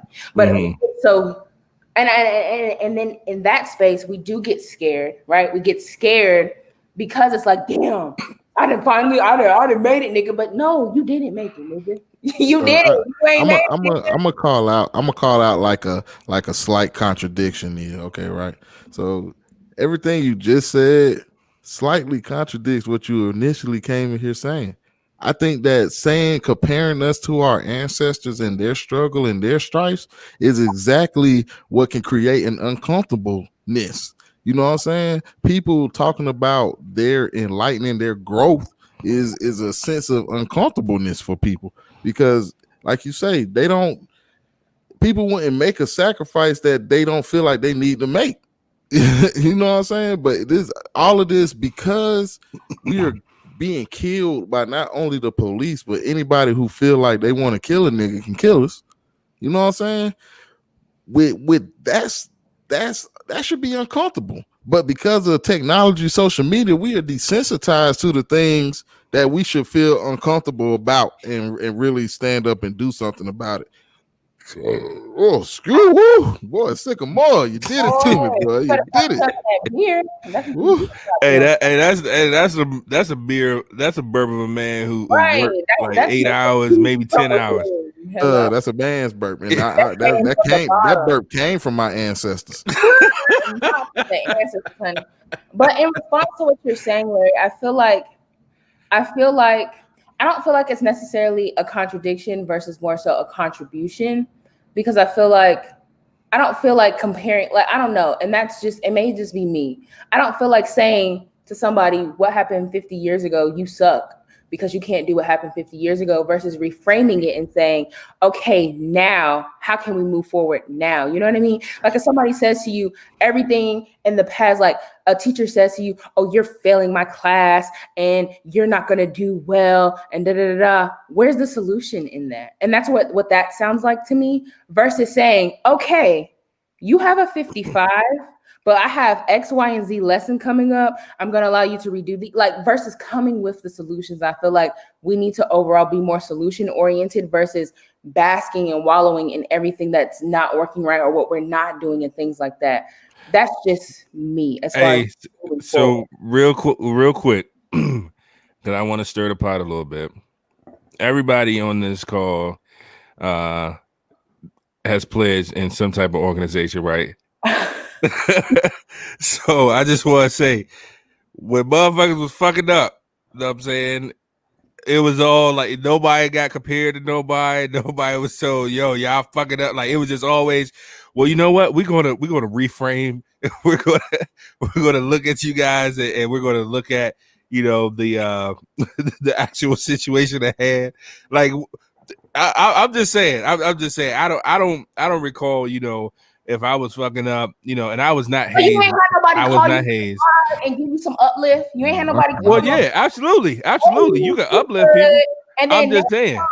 You wouldn't, you know what I'm saying? You ain't had nobody call you on the side and give you some uplift to bring your ass back. Oh yeah, absolutely. But I'm just saying, you know, my big brothers were they were stern when they spoke to me, you know, and they said, hey, you know, you're not doing right, buddy. You need to get that together. You know, that's right. You know, yeah. Hey, Cheese, I know Cheese hit a couple times. Hey, man, look here. Back in 2009, you know, Can't be talking about orgs, honey. I'm smoking hookah, drinking wine in public. Boy, I'm just saying. Hey, bro, did y'all do that in the mob, bro? Did y'all? You know what I'm saying? Y'all was like, hey, buddy, look here. I think you played a couple wrong beats on that last song. Yeah, that definitely happened. Yeah, that's how it went. And you had to let them know that it was wrong, and then you had to show them the correct beats to play. Not wronger. Go ahead and add that stuff. We're gonna add on the show all of Larry's vocabulary. So we have accurate. We have Hey, look, coming soon. Larry every day. Hey, look, coming soon. We're gonna come up with a words with Larry guide. You know what I'm saying? Y'all look for that coming soon. Accurate, wronger. Keep on adding to the dictionary, Larry. Wronger, yeah. I mean, I'm just because that's how it happens. Hey, now I will say, I saw a video one day, and it was actually a college professor, and she made a very interesting point. Mm-hmm. A lot of people look at Black people in the way that we speak, you know what I'm saying, in terms of ebonics, and look at it as, you know, improper and stuff like that. But I think that there's an actual skill, you know, and overall understanding that needs to be had in regards to ebonics. You know what I'm saying? I feel like it should be recognized as an official language. Honestly. Yeah, it's an art, bro. Yeah, it's definitely. I think it's another language, and that's why they want to copy it, because they know the shit's so cool. That's why they're so pressed. You know what I'm saying? To borrow the lingo. I want to hop on this particular one. Ooh, there you go. Because really, it's interesting. We call it ebonics, I guess, in kind of like I'll say American terminology, right? But it's like in other cultures, right? It's like the creolization of language. And so we see this in Haiti, right? Where we've created our own language with African dialect on top of French. We see it in the Dominican Republic. We see it in Colombia with Afro-Colombians. We see it with Afro-Mexicans. You know, we see it everywhere. We're innovators. We take language and we spruce that motherfucker up, you know, and so we take everything. Take everything. But I've just, my dad is Ecuadorian, my mom is black, and so just being from those two different worlds, I've just kind of seen that. And then my fiance here is, is Dominican, and so I just see it so much where, there's their own words. Like when I got to DR after we got engaged, right? We were driving around on like a resort or whatever, or the brothers that work at the resort were like driving us around, and so they said to me, this is a darker skinned Dominican, right? So it's a thing to be a dark skinned Dominican because there's plenty of white Dominicans that's feed to their Spaniard past or culture or background or whatever. But the dark skinned Dominicans is like they're telling me they're like, oh, they got their own word, right? It's like basically saying like he a hood, he a hood motherfucker, right? So they're like, oh, tigre, right? And so it was interesting. It just literally translates out to just tiger. Like, what was the word again? Say it again. Tigre, like tiger, like fierce. You know, like he's savage. You know what I mean? Like he's like that. That was like their terminology. So it was interesting. Goddamn right. In the real sense, it's just tiger. But if you have to just understand the dialect and the culture, then she had to explain it to me, And so I was like, yo, like, oh, that's kind of tight. Like, that's cool. Like, that's the same way. Like I said, we say the word savage, or that motherfucker's a savage, or he, you know what I'm saying? He a real one, or whatever, whatever terminology we use. But I just, I say that to say that we do that everywhere, And so it's just a beautiful thing, and it has literally become language. Like Creole is, and even I'll say Dominican Spanish, because Dominicans speak a whole different type of Spanish. We got Puerto Ricans that speak a whole different type of Spanish too, and they, just black and Dominican. So it's just, it's such an interesting thing to see that I wasn't, I think particularly when we went over to school in North Carolina, there isn't that much diversity of non American black people, right? There isn't a huge Haitian pop. I mean, we had like Haitian kids on campus and like Jamaicans and all of that, but in terms of like the greater Charlotte community, it's just not like that much of a thing. You more so have, if you have Latinos, you have El Salvadorians or Mexicans or whatever, and a lot of times they're not necessarily Afro Latinos, right? And so there's an intersection there that I'm really trying to explore with the app, right? With what I'm doing. And really thinking globally in terms of how we influence culture, and then what we're talking about right now, how we influence language, because there are literally countries built off of our own syntax, what I'm saying, our own way we've come up with ways to communicate with one another, whether it be art and music. I listen to obviously a lot of like Latin music here in California, and just being, engaged to, an Afro-Dominican. And so, all of that shit is from the homeland, you know what I'm saying? Like everything that you listen to, whether it be reggaeton, you listen to merengue, you listen to, salsa, all of that shit is all, you just hear those remnants. And then the storytelling, when it's actually broken down to me, because I'm a Latino, but I don't speak Spanish. I wasn't raised by my father. But, when it's broken down for me, it's all very so similar to what we were talking about before, Ebonics, right? Or like using our own kind of terminology to express ourselves in oftentimes a really a kind of comedic way, like the same way we say talking shit, or we say, whatever, like just different, like figures of speech, that we use and that we come up with is like how like think about the word thought, right? And then think about Dominican or Puerto Rican kind of coming up with a similar version of that, but in Spanish. And so they do that, and so to know that they do that, and that maybe thought's just a terrible word to use or to think of, but like, are you saying thoughts or thought? Thought. Bro could say baddie. You can say any other word. Thought. Hey, now, Cheese, though, I want to ask you a question, bro. So, I think I seen you was a part of the protest for Breonna Taylor, right? Mm-hmm. Can you kind of go through that experience, and then I would kind of like to get your take on what should we do moving forward, and where should we go from here? You know what I'm saying? When we're talking about justice, it's a lot of people that needs to see justice, right? Like, where do we go from here? Steps that you think could be taken to actually begin to make some kind of a true difference. Yeah.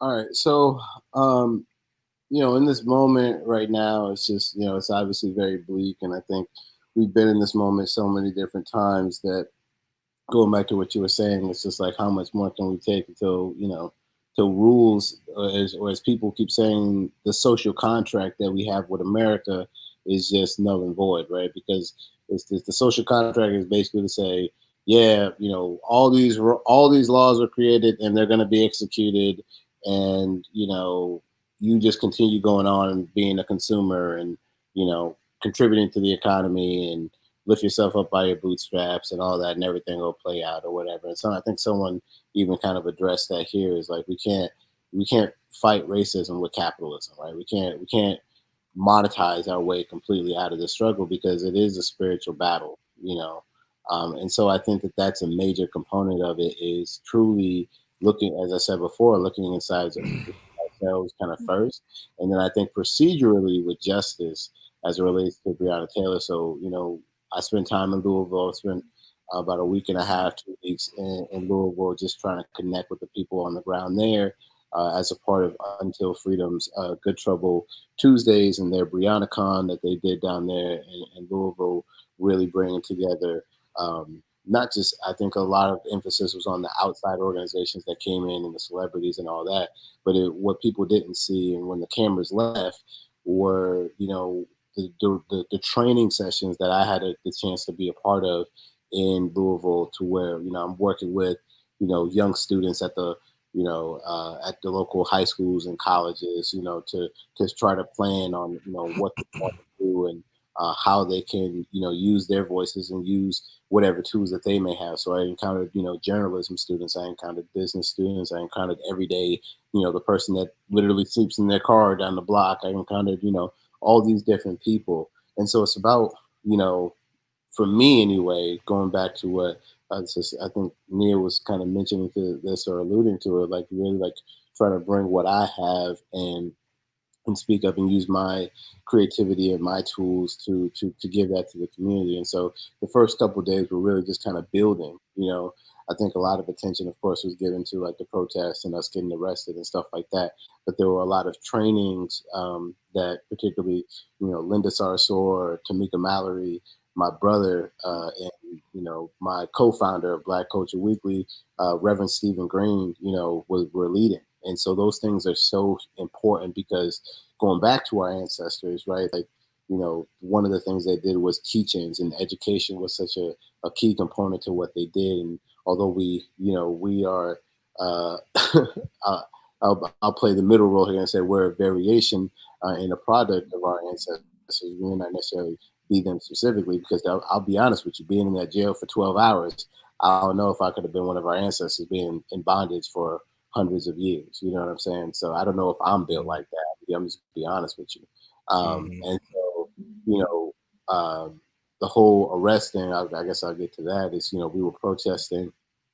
And so, it's just proof of, the system just doing the fucked up shit that we know that the system does, and the police doing the messed up shit that they do. And so, we were walking or protesting, essentially walking down, this highway. And so, the police stopped us. And so they impeded us from being able to continue on our path, right? And so then they used that against us to later say that we were blocking a highway and charged me with obstructing a highway, despite the fact that literally, if we would have walked past them, because they were the pastor I mentioned earlier, Tim Finley, he continued to walk, even though the police were like in front of us. He continued to walk through their line and to continue walking down to where we wouldn't have been on a highway, or was at least trying to walk in that direction. And then they arrested him immediately, right? And so we would have, proceeded past them. So we stopped, there were women and children that we they try to coordinate them vacating kind of the area if if they weren't comfortable. Obviously, for the children, we don't want to, as much as we're this is a movement, we're trying to certainly prove a point and get our point across. We don't want to endanger our youth because they're our future, right? But so we let the women and children that weren't in a position to stay. We let them vacate, and then probably about 65 of us that got arrested. So I guess that's how many was all sitting there. So we actually just sat down instead of trying to continue to walk, and just almost just proving a point that that what we're doing, like we're literally being nonviolent. Y'all just want to just fuck with us, and so they started to form a perimeter around us and further obstruct the highway themselves, and then kind of one by one just started arresting anyone that was still sitting there, and then charged with obstructing justice or obstructing a highway, and then disturbing the peace as well. So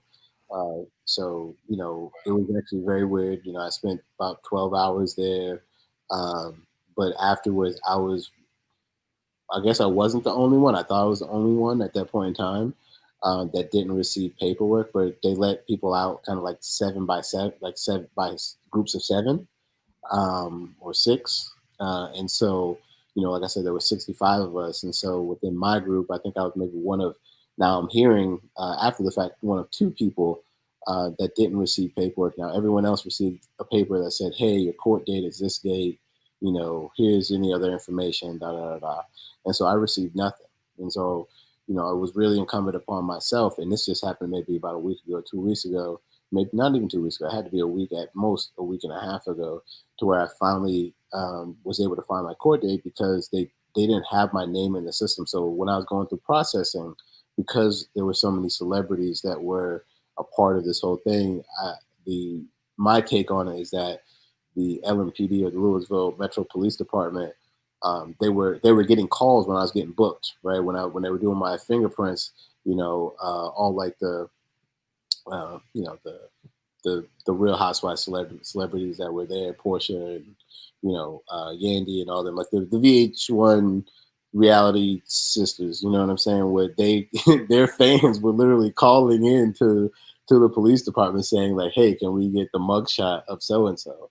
And so I feel like that set off an alarm where, basically they didn't want that stuff to be public. And so I literally went back and tried to like find myself the next, like as soon as I got out, I was trying to like find my information because I didn't get it. So I was nervous, you know what I mean? So I'm like on their website looking through like the inmate directory over the past 24 hours. I'm not in there. None of us are in there, and so I feel like it was a concerted effort to keep that information, away from the public, because they knew that we would essentially weaponize it. That we would post our mugshot and say, you can't jail the movement, right?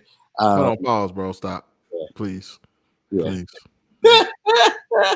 That is crazy. So, what you were initially telling me is that, what I'm saying, well, we already knew they arrested you for no reason and you was in jail for no reason, but they ain't take the courtesy to do the paperwork for you, dog. No, I feel like they did it, but they just didn't give it to him. Yeah, bro. No, that's funny business, regardless. Oh, absolutely, funny business. That's the point. It's funny business. You know what I'm saying? That's funny business, bro. But this is my thing though, because now in light of the recent decision in regards to the Breonna Taylor case, which has been taking way too fucking long. Prior to them even making a decision, before them making a decision, I feel like they already knew what the fucking decision was going to be. They shut the town down before. Bro, they shut the town down like before they even made a decision.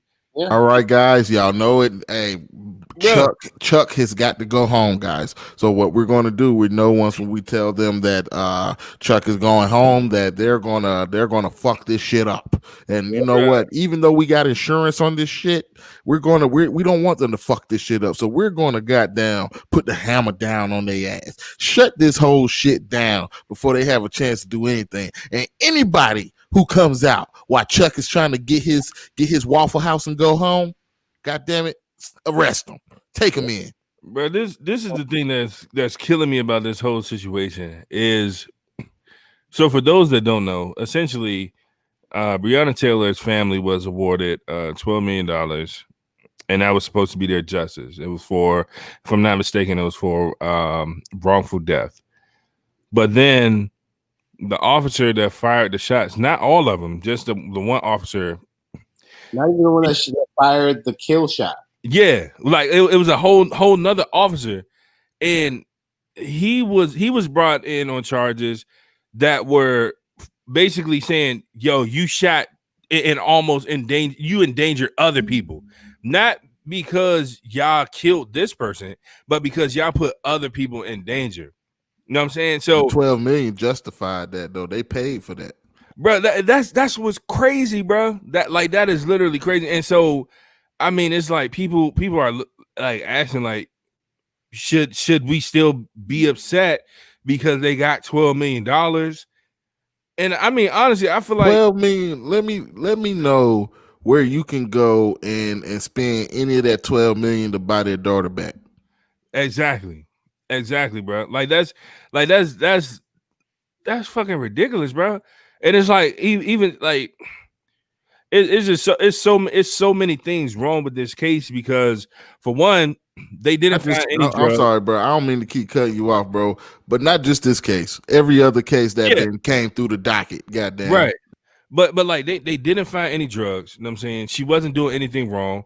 The story done changed 58 damn times about why they were even there. It was the wrong house. Then it was like, oh no, it's the right house. They thought the boyfriend was selling drugs or something, you know, yada yada yada yada. But here's my thing though. When it comes to this decision, the fact that y'all brought this officer in on charges that they endangered other people that I guess weren't related to the case or whatever, right? The fact that y'all were executing a no-knock warrant, which should be outlawed nationally anyway, the fact that y'all were executing that warrant to investigate the boyfriend and y'all mistakenly killed the girlfriend, that like, it's no charges for that. So if they mistakenly killed the girlfriend, right? So who were they initially aiming for?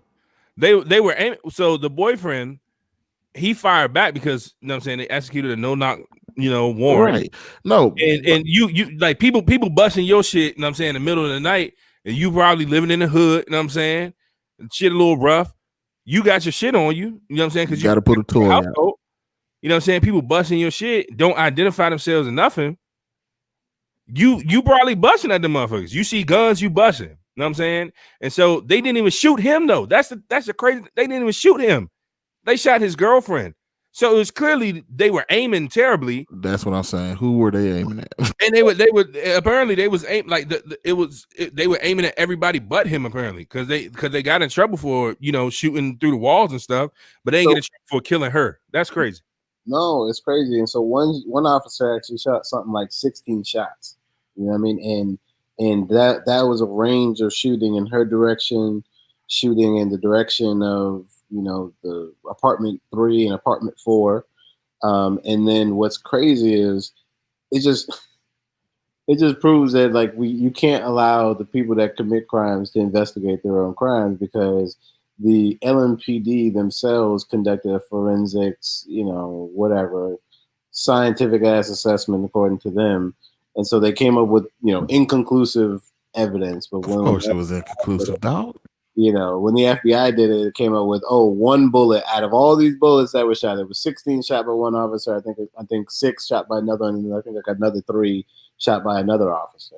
And out of all them shots, only one of them supposedly killed Breonna Taylor, but she was hit 6 times, right? So it's like, the semantics of trying to get around the accountability is what the issue is. And I think to answer Delander's question is qualified immunity. That's the immunity clause, right? To where basically, officers can, communities basically have it set up so that it's kind of like insurance, right? So if like I kill someone on the job or whatever, and I'm executing my duties, and if we can say that I'm justified in killing that person, then there's kind of like cover there, right? And a lot of the issue is that fraternal orders of police or police unions typically have overwhelming amounts of power in a lot of these, in local jurisdictions, right? Because in local jurisdictions, officers may be some of the largest industries, honestly, right? So if you got a share or law enforcement, I'll say, as an extension. So you may have, 1,000 police in a community, and then say another, 200 sheriffs or sheriff deputies and all that. And then, let's not even bring in ICE into what ICE is doing for Latino community, into Afro-Latino communities and Afro-Caribbean communities and shit. But, so all of those people kind of play in harmony with a lot of the way that policy are driven. And so upon their approach of people of color, or in this case, Black people, it's often, it's just put into a situation to where they're justified. And so Kentucky, I'm not an expert on Kentucky law, but the AG said at the end of the thing, this stuck with me, although most of what he said was, BS. Well, a lot of what, probably 99% of what he said was BS, to be honest. But he said something that was real at the end, and I felt like kind of was like either a cry for help or like him just pointing out the obvious, was that there wasn't, he's like, in times of tragedy, criminal law, like there usually isn't like a precedent for criminal law. Like criminal law can't stack up or isn't progressive enough or further along. So basically say, these white people drew this shit up, fucked up. So I'm sorry that we can't get justice right now, because the way it's set up, like I can't prosecute these people. You know what I mean? And so that's how I took it, but I feel like he wouldn't do it anyway, just because his, he got some interesting stuff in terms of his political upbringing and background. It's like Mitch McConnell's, best house. I'll let y'all see the other way. Nigga. Yeah. But yeah, go ahead, Neil. Go ahead. Oh, thanks. I think that in order also to bring emphasis to what was being said already, right? I think it's also important to realize, like, this is a part of people realizing how, like, yeah, we've come far, but also there's so much work to be done, right? Because in Kentucky, I mean, I don't know necessarily when y'all were born, right? But technically the 13th Amendment, right, which abolished slavery in the United States, that was passed in, I want to say 1875. Don't quote me, but it's 1870 something, if I'm not mistaken, right? But in Kentucky, the 13th Amendment wasn't ratified until 1976. 1976, right? And I feel like, because this is something that I've just personally done a lot of, just like policy and like the politics behind it, right? Because what is getting these people by, unfortunately, is what is on paper. And I feel like even to what was being said earlier, because Larry said something to the effect of, something about protesting and how it not having that much of effect. And I in response, I said that, there's places for everything, right? There's places for everything. And I feel like this further emphasizes how there's places for everything. So within people, like protesting and bringing awareness and voicing the frustrations, right, of what is happening on the front lines in other places, right? Understanding that in 1976, like, I don't think that even like all the way registers. Like, I'm not that was a couple of decades ago. That ain't too far away. I'm not a math person, but here we go. 1976. That was 44 years ago. Hold on, Nia. What? Let me tell you this, because I wanted to Google just to, so it was 1865 that was originally passed, but 1976 is correct for Kentucky. But this is crazy shit.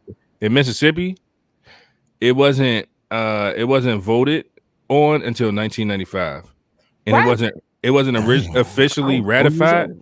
It wasn't officially ratified until 2013. 2013. Good. That was a couple of years ago. I was a senior in high school because I remember doing a report on this. So to bring it full circle, right? It wasn't ratified in Kentucky until 1976, and that's why there's still inhumane things in place, like, oh, I can just bust in somebody's shit with the no knock warrant or whatever and shit like that. You know what I mean? Because think about who that stuff like that was made for. You know what I mean? Stuff like that was made for, and I feel like holistically, this is why it's important, because it's like there is a place for like people protesting and all that stuff, because I'm all the way here for it. You know what I mean? But then at the same token, that's not where that stops, right? So people like me and my peers who are pursuing policy or currently in law school and things like that, that's like where our place lies, right? Because in my personal opinion, I think it's absolutely ridiculous how the 13th Amendment is even a thing, because essentially the whole Constitution should be rewritten, because I shouldn't have an amendment to an original document to tell people that my life is still my life, that I'm still worthy of this place in my life. That should be already included in the original foundation of this country in the first place, that y'all love to preach and boast about so hard in the first place, that you got you out here waving your Confederate flags like y'all like to say, oh, it's just a representation of my country because I love my motherfucking country. Well, nigga, it's my country too. And I think that it's important for people to understand and to realize those things. And I feel like that other side of it is also just is not what's communicated. And please excuse me, I am a little lit right now, but it's like it's not communicated, but it also just doesn't register that, like, in Kentucky, only 44 years ago, you were deemed a human with rights. Only 44 years ago. That's younger than my mom. It's only a couple of years older than me. Only 44 years ago, somebody was deemed of color a human. And I feel like when those things finally register, it allows you to be uncomfortable in this place. Like, I can't be okay with my life understanding that in 1976, in 2013, and all these erroneous years that people who look like me were deemed finally human, finally, you know, eligible for rights and things like that. Because what sucks is we're living in a space where we're finally living in a space we're living that first rollout of us being able to be humans. I feel like us being able to live the quote unquote American dream and American life. We're living that first rollout of it or whatever, right? And it's just like, I don't know. I just feel like it's definitely like we bear those responsibilities to call those things out and things like that as well. I had more to say, but I'm just going to leave it at that, because it's just like, I mean, if that's not wild to you, like 44 years ago. Yeah, I dwell on that. I dwell on that a lot. It's younger than everybody's parent here. Yeah, and because that brings a lot of clarity, because when we talk about this whole situation and it not being new, you know what I'm saying, something that has been continuous and consistent, when we're talking about systematic oppression, right? So when we talk about those things, these are just decades ago. You know what I'm saying? It's only really a couple of centuries, a few, maybe several centuries old, right? All this stuff is still new, and they continually to oppress it by saying that we're crazy for thinking this. Like, this shit does not exist. Y'all have the freedom to do whatever y'all want to do. You know what I'm saying? Y'all have the opportunity to be whoever y'all want to be. Y'all have those freedoms. You know what I'm saying? So at what point do we say, I think we kind of answered the question already.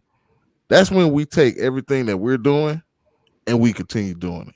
We push the gas on it and we figure out ways to collaborate more, right? Because another point I wanted to bring up, Cheese, is that you was talking about the media, right?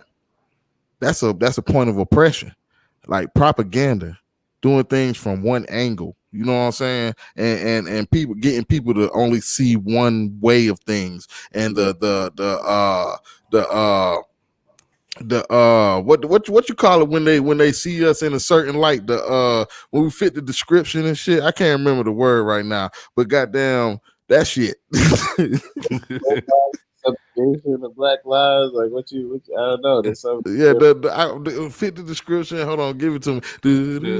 Goddamn, perception, profiling, the perception, all that shit. They paint black people in a way that we're so bad and we're so negative, and then when black people do, it's crazy because every time when the police kill a black person, it's because of some shit he did like years ago. Well, he was this person this many years ago, so that led him to being killed by the police. You know what I'm saying? Like not giving people fair opportunities and chances to even believe that everybody is different. You know what I'm saying? That everybody is not here to cause harm. Not everybody's a drug dealer. Not everybody's doing shit wrong. You know what I'm saying? And there are things that people do that may be sinful in the eyes of God, but who say that the police don't do the same shit? The motherfuckers who here to protect us, who knows we know what they doing. You know what I'm saying? But they doing fucked up shit too. So who's gonna police the goddamn police, bro? Who is there to police the police? Because when they do investigations, they do their own investigations. That's like me saying, shit, D done did some fucked up shit. They gonna fuck around and let me investigate it. Yeah, I'm gonna see professional shit. I'm put my glasses on. I'm gonna look at shit, be like, okay, yeah. Take notes. I think it was Ida B. Wells that said, like, those who commit the murders write the reports. You know what I'm saying? And so, you know, that's just the truth of it all. And so for me, you know, I'm trying that's a part of like my work, right? Is trying to really shift narrative and really tell true narratives and tell, you know, because I'm connected to so many grassroots activists and giving them and training them to speak, you know, like a lot of times, you know, you can be a great activist and not necessarily be the best storyteller. You know what I'm saying? And so a lot of my work is centered around trying to, you know, get people to be able to do that. So I'm about to share my screen real quick if I can. Do you think, brother? Hey, this is a cold one first. One of our guests sharing the screen. Yeah, he coming in sharing his screen, man. He's about to drop some nuggets. Go ahead, Cheese. Do you think? Word. So this is to combat everything that we're talking about, right? So I've centralized, you know, Black news, you know, from Black journalists. So everything from Black Culture Weekly is the name of it, and so we've got, you know, what we're doing, and then there are, you know, plenty other, you know, organizations or outlets that I frequent, like Blavity and The Root, that, you know, really tell a pretty good tale. But we're about to roll out our own original content and our own original stories. And so here are some of the features, right? So shop Black as fuck, so you can, you know, put it into Black commerce, right? You know, important to do so, obviously. They've got everything from art to, you know, my brand here, Aspiration Unlimited, to, you know, sisters want to get fly. If you need to stay safe during COVID and you need a face covering, you know, we got you covered, right? And then there's the Fight Black section, and they'll take you to the website here. But there are several organizations, so if you want to fight for Breonna Taylor, you know, you can sign up with Until Freedom, and I believe they actually have a protest tomorrow. And there will be other protests all around the country. But I believe if you sign up with Until Freedom, they should be able to point you in the right direction. But if not, these other organizations got you covered as well. So Black Futures Lab is pushing the Black agenda. And so, you know, that's everything from reparations to police reform to marijuana transformation in the system, right? Like in terms of how we look at that, cannabis justice. Woke Vote is an organization I worked with in 2018 more closely, but they have jobs. And so if people want to get, you know, actual jobs in the movement, particularly younger people, as well as, you know, if you have any type of like community building, organizing experience, and if you don't have community building or organizing experience and you want to get experience, there's certainly someone to reach out to. There's Our Black Party, which is literally, as it sounds, our own Black Party that I'm eventually going to be named as either a chair or a part of the organization relatively soon. So I'm in talks with the leadership there, and hopefully going to be doing some dope things in 2021, but 2020 of course, but 2021 I think we're really going to pick up and really try to identify, the blackest places in America. So we go, from everywhere to Charleston, McGarry, Indiana, to to Charlotte, North Carolina, to St. Petersburg, Florida, and then some. So going to be doing that. But there's a host of different organizations that you can get active with directly from the app. There's a creatives corner, and so I believe it's actually where I have y'all featured. I want to say close to the end of this, but there's there's different black filmmakers that we're working with and trying to tell black narratives. So if y'all haven't, I'm pretty sure y'all haven't seen Moments. It's put on by my sister down in LA. It's about the pandemic and being a black person during the pandemic, and just like what people are going through. Is put on by my sister Toya Ngiwa here, who I worked with on a lot of reparation stuff during this past presidential cycle, this past primary presidential cycle. Then we got Monroe Masai, who's an artist down in Charleston, doing some really great work. Lizzie Avello, who's actually in Charlotte. Let me actually just scroll down to you all's piece. Quelly TV, actually, check out Quelly TV. They're a black streaming service. They're one of a few black streaming services that are listed up there with Netflix and all the other outlets and stuff like that. Black, authors, content creators, as you see here. We got some a Liberian sister here, Cherry Miller, who's really doing some cool stuff. Some of the folks I met out here in Oakland that do a lot of poetry. And then I think we got you somewhere down here. Here we go. Cold One Podcast. You already know. A black podcast. There it is. We speak as everything from Black Lives Matter to black sitcoms. Enjoy. But yes, sir. There it is. Yeah. That's bro, that cheese. That shit fucking dope, bro. Yeah. That's what's up, bro. So check it out. Definitely need to probably do a show with y'all once we get our show off the ground. So we are launching Black Culture TV. Go to blackculturetv.com right now and be able to see what we're working on. Certainly want to feature the show on there. So I'll be sure to link to it. We're just trying to rock out and as you said, really combat these media narratives, that we often see. They may, even if they do tell our story, it's often from, a very biased standpoint. And so this is really a means of, working with our people to tell our stories, but then also educating our people to tell their own stories, because blackness is regional and we need to tell those, these very nuanced differences, from here to Zimbabwe to, to Portugal. Matter of fact, let me speak on that. It's been a crazy thing, man, is that blackness is so global. It's a crazy thing, man. I haven't even, today's like, for real, like launch day, right? And so, maybe it might have even been a month ago, like when I first just built the website, I hadn't built the app yet. And so, this brother, I don't know how he found me, like reached out from Portugal. He's a black cyclist in Portugal dealing with racism. And so therefore he's not able to, he's not Lance Armstrong the way he needs to be Lance Armstrong because he's a black man in Portugal. You know what I'm saying?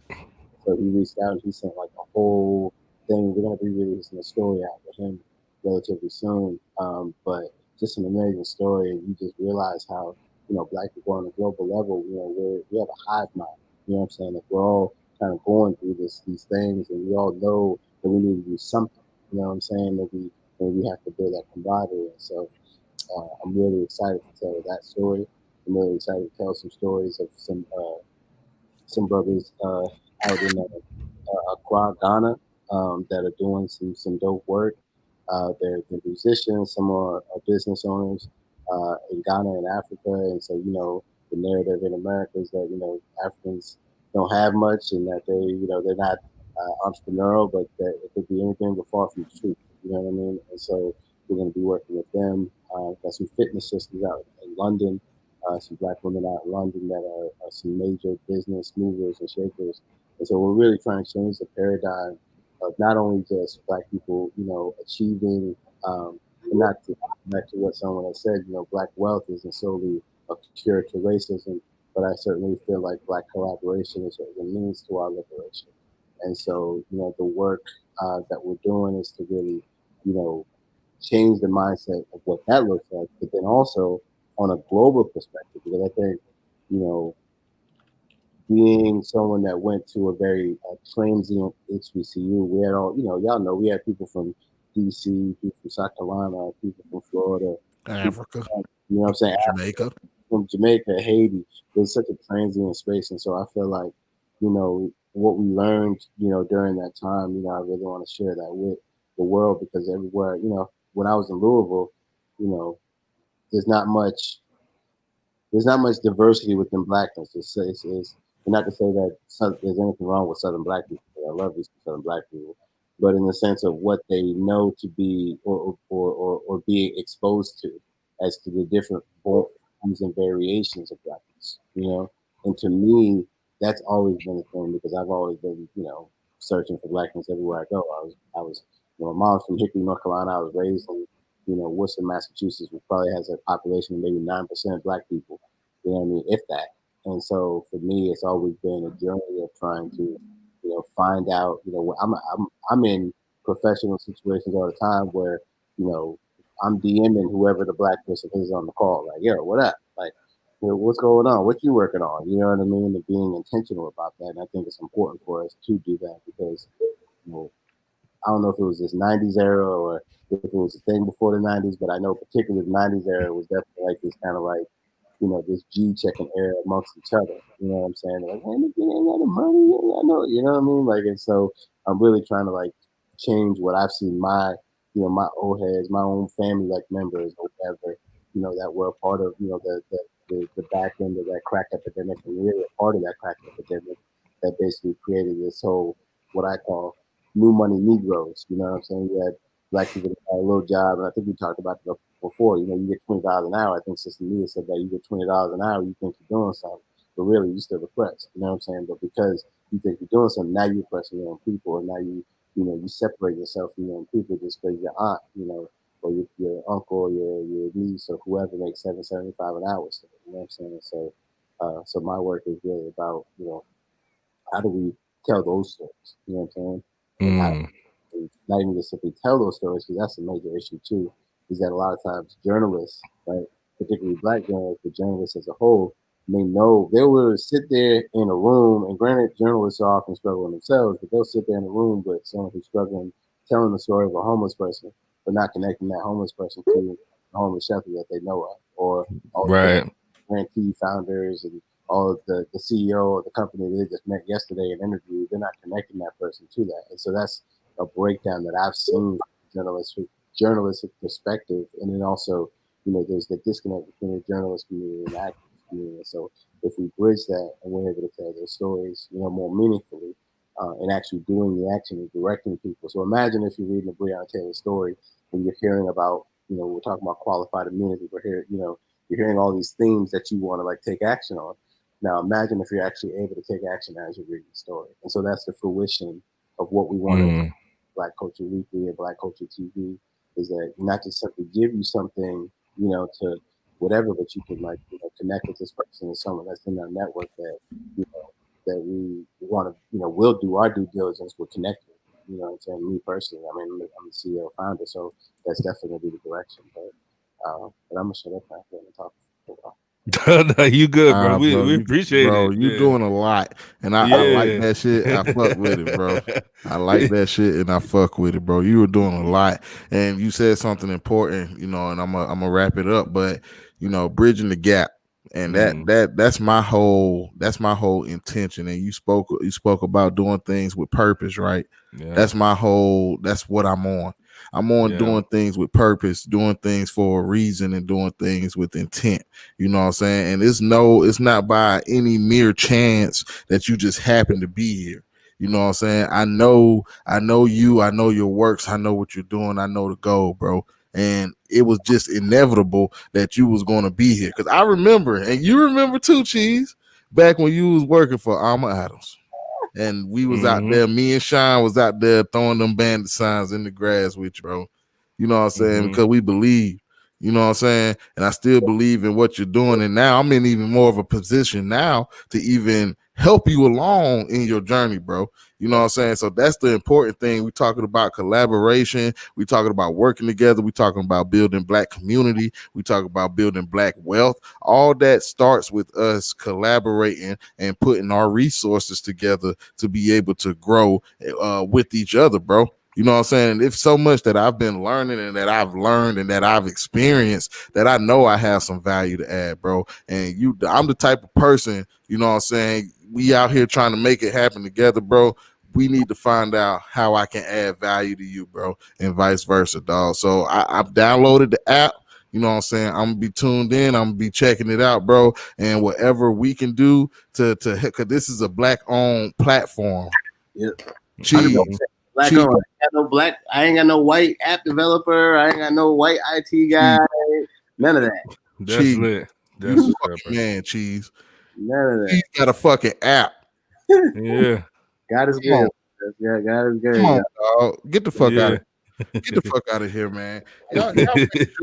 Y'all make sure that y'all get in here, bro. Y'all make sure that y'all get in here and make sure y'all download the app, man. Black Culture Weekly, bro. We out here. We out here. Everything for us. Media by us. Clothing by us. I'm pretty sure agriculture by us. Yeah, you know what I'm saying?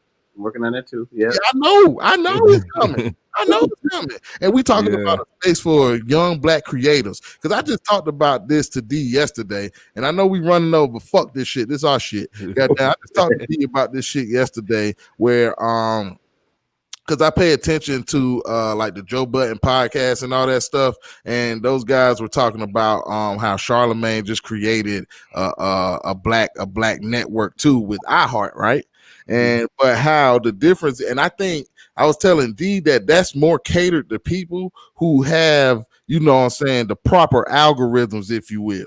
You know what I'm saying? But it's not catered to the people who's doing stuff with purpose, like, right? Who's not just trying to go viral, who's leaving a track record of, you know, being Black and talking about the Black issues and addressing these Black issues and having these conversations and being in the game, right? We're doing that for a reason, bro. All of this shit has to be organic, because when we blow and because we know we're gonna blow, Cheese. We ain't worried about blowing. It's just a matter of when. You know what I'm saying? We know it's gonna happen. All we gonna continue to do is be consistent in what the fuck we been doing, and we know that's gonna happen. But when it happens, Cheese, we gonna be so fucking grounded that can't nobody come in here try to bully us on no shit. You know why, Cheese? Because we own this shit.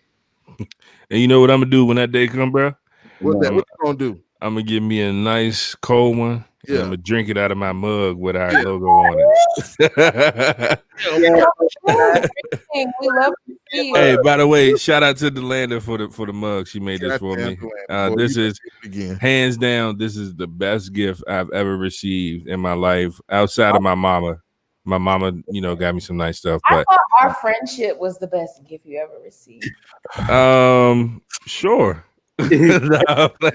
No, Nia, you know I love you to death. I love Nia so much. She is an amazing woman. She has great perspective, and Nia is definitely one of my best friends that I haven't met. So I appreciate you so much. Yeah. Well, because Nia was supposed to come to Charlotte when she used to live in Atlanta, and then she moved further away. So I ain't never gonna see her now. But you know, and she the Reds, but you know how they do. Yeah, man. Jeremiah, man. All I can say is thank you, my brother. And you are more than welcome to come back to this show anytime you need to plug anything else, bro. You got it. You know what I'm saying? Just say the word, bro. And I definitely appreciate you for coming by, you know, sharing your story, sharing your experience, giving your expertise, because you are in the activists. You are his activist. You are the activist he looks to. You know what I'm saying? You're that guy, Cheese, man. And I always and forever will believe that. I wish you much success on all of your endeavors, bro. We are definitely going to link up and make sure we do some things because, bro, like I say, we're going to link up and make sure we do the thing. And I just want to say, bro, I appreciate you, Nia, you as well. And yeah, so we had a very strong, powerful episode, man. We're going to make sure. Oh yeah, y'all stay tuned. Cheese, make sure you hold on for a second because we're going to talk a little bit in the back room when the show's over. Just so we can figure some things out real quick. But man, y'all see the content we're bringing, man. We're trying to make sure that everybody stays empowered, that everybody knows that there's always room to grow, that everybody knows that we can't get complacent, that we can't get comfortable with this shit, that we got to wake up every day and try to better ourselves so we can better somebody around us, man. And that's all we're trying to do. You know what I'm saying? So y'all make sure y'all follow my homie, man, Jeremiah Chapman at Jeremiah Chapman on Facebook, at aspiration_unlimited in IG. And y'all make sure y'all follow the movement, Black Culture Weekly. Get the app, man. Y'all make sure y'all stay tuned because this brother is doing some great things. And we're all going to bring it full circle here in a second, man. And D, you got anything else? Yeah, I just want to I want to say first, I just posted the link down below. If y'all want to join that conversation after the show, make sure y'all click that so y'all can get in backstage. Also, make sure y'all follow on IG Dr. So Creative. Y'all see right here, DRSEW Creative. Make sure y'all support Delanda. She's doing some amazing shit. She literally, and I just like I'm so fucking amazed with it. She made this in her house, bro. Made this in her house, didn't outsource anything. You know what I'm saying? Jealous, bro. I've never been jealous in my life, bro. But I'm literally jealous right now, bro. I got one coming for you, bro. I got one coming for you. But like this is amazing. She made this in her house. You know what I'm saying? So for all of y'all that need promotional products, everybody can use their logo on something. You know what I'm saying? So, you know what I'm saying? Definitely make sure you reach out to her because she's doing some amazing shit. And then also shout out to Sycamore. And one thing I want to say about Sycamore, because there have been, different breweries that have reached out to us, but when we spoke to Mark at Sycamore, he didn't try to change us. He didn't try to control anything that we did or said on our show. You know what I'm saying? In order to partner with us, he was 100% ecstatic to work with us, and he said he loved the show 100%. So shout out to Sycamore because they have actually watched our shows. They know what we are about. Right. And they aren't trying to change us, and they're supporting us. So make sure y'all go to your local grocery store, your local beer shop, Total Wine, whatever, and pick up some Sycamore. Because I'm not lying when I say they're hands down one of my favorite breweries. They're definitely, you know what I'm saying? Definitely, and they make some good shit. Yeah. And look, I'm gonna be the first to tell y'all, I don't fuck with seltzers, but I finished this whole can, and I'm probably about to open this other one too, the pink cherry lemonade. I'm gonna probably try this one in a second. So. Big shout out to everybody that supports the channel. We love y'all. We appreciate y'all. I'm talking too much. I'm gonna turn it over to you, Larry. Nah, dog, you can never talk too much. This your shit. Yeah, this is my shit. Nah, but man, thank you to our friends over there at Sycamore again. Mark, appreciate it for you getting us the beers, man. We enjoyed it. Can't wait till the next thing we can do together. And shit. Until then, man, I appreciate each and every one of you who came in here, who commented, who showed love, who did your thing. You know what I'm saying? Because y'all could have been anywhere in this world of virtualism. Oh, that's another word right there. Man. Add that to the dictionary. Yeah, we add that to the last L Dottie vocabulary. Yeah, that's to the L Dottie dictionary right there. I love it. Virtualism. You know what I'm saying? But y'all decided to be here with us at a Cold One podcast, and all we can say is thank you, man. Don't forget, man, we're going to be back every Tuesday and Thursday, 9 p.m. You know what I'm saying? Here on the tube. So y'all make sure y'all like, comment, subscribe, share. Tell your sister, baby daddy, uncle, sister, cousin Tracy about this motherfucker. Tell them to like, subscribe, share, and shit too. Goddamn it, let them know that we bringing that content for the people, of the people, by the motherfucking people, man. You know what I'm saying? We out this motherfucker. Once again, it's been your boy L Dottie. You already know it's your boy Big D, man. And all you sucker motherfuckers out there who ain't trying to be a part of the activist actors, you motherfuckers make me sick. Until next time, thank you for coming back to another episode of A Cold One, baby. Yes, sir. Cheers, everybody. You gotta be safe. Be easy. Hey, cheers, man. Yes, sir.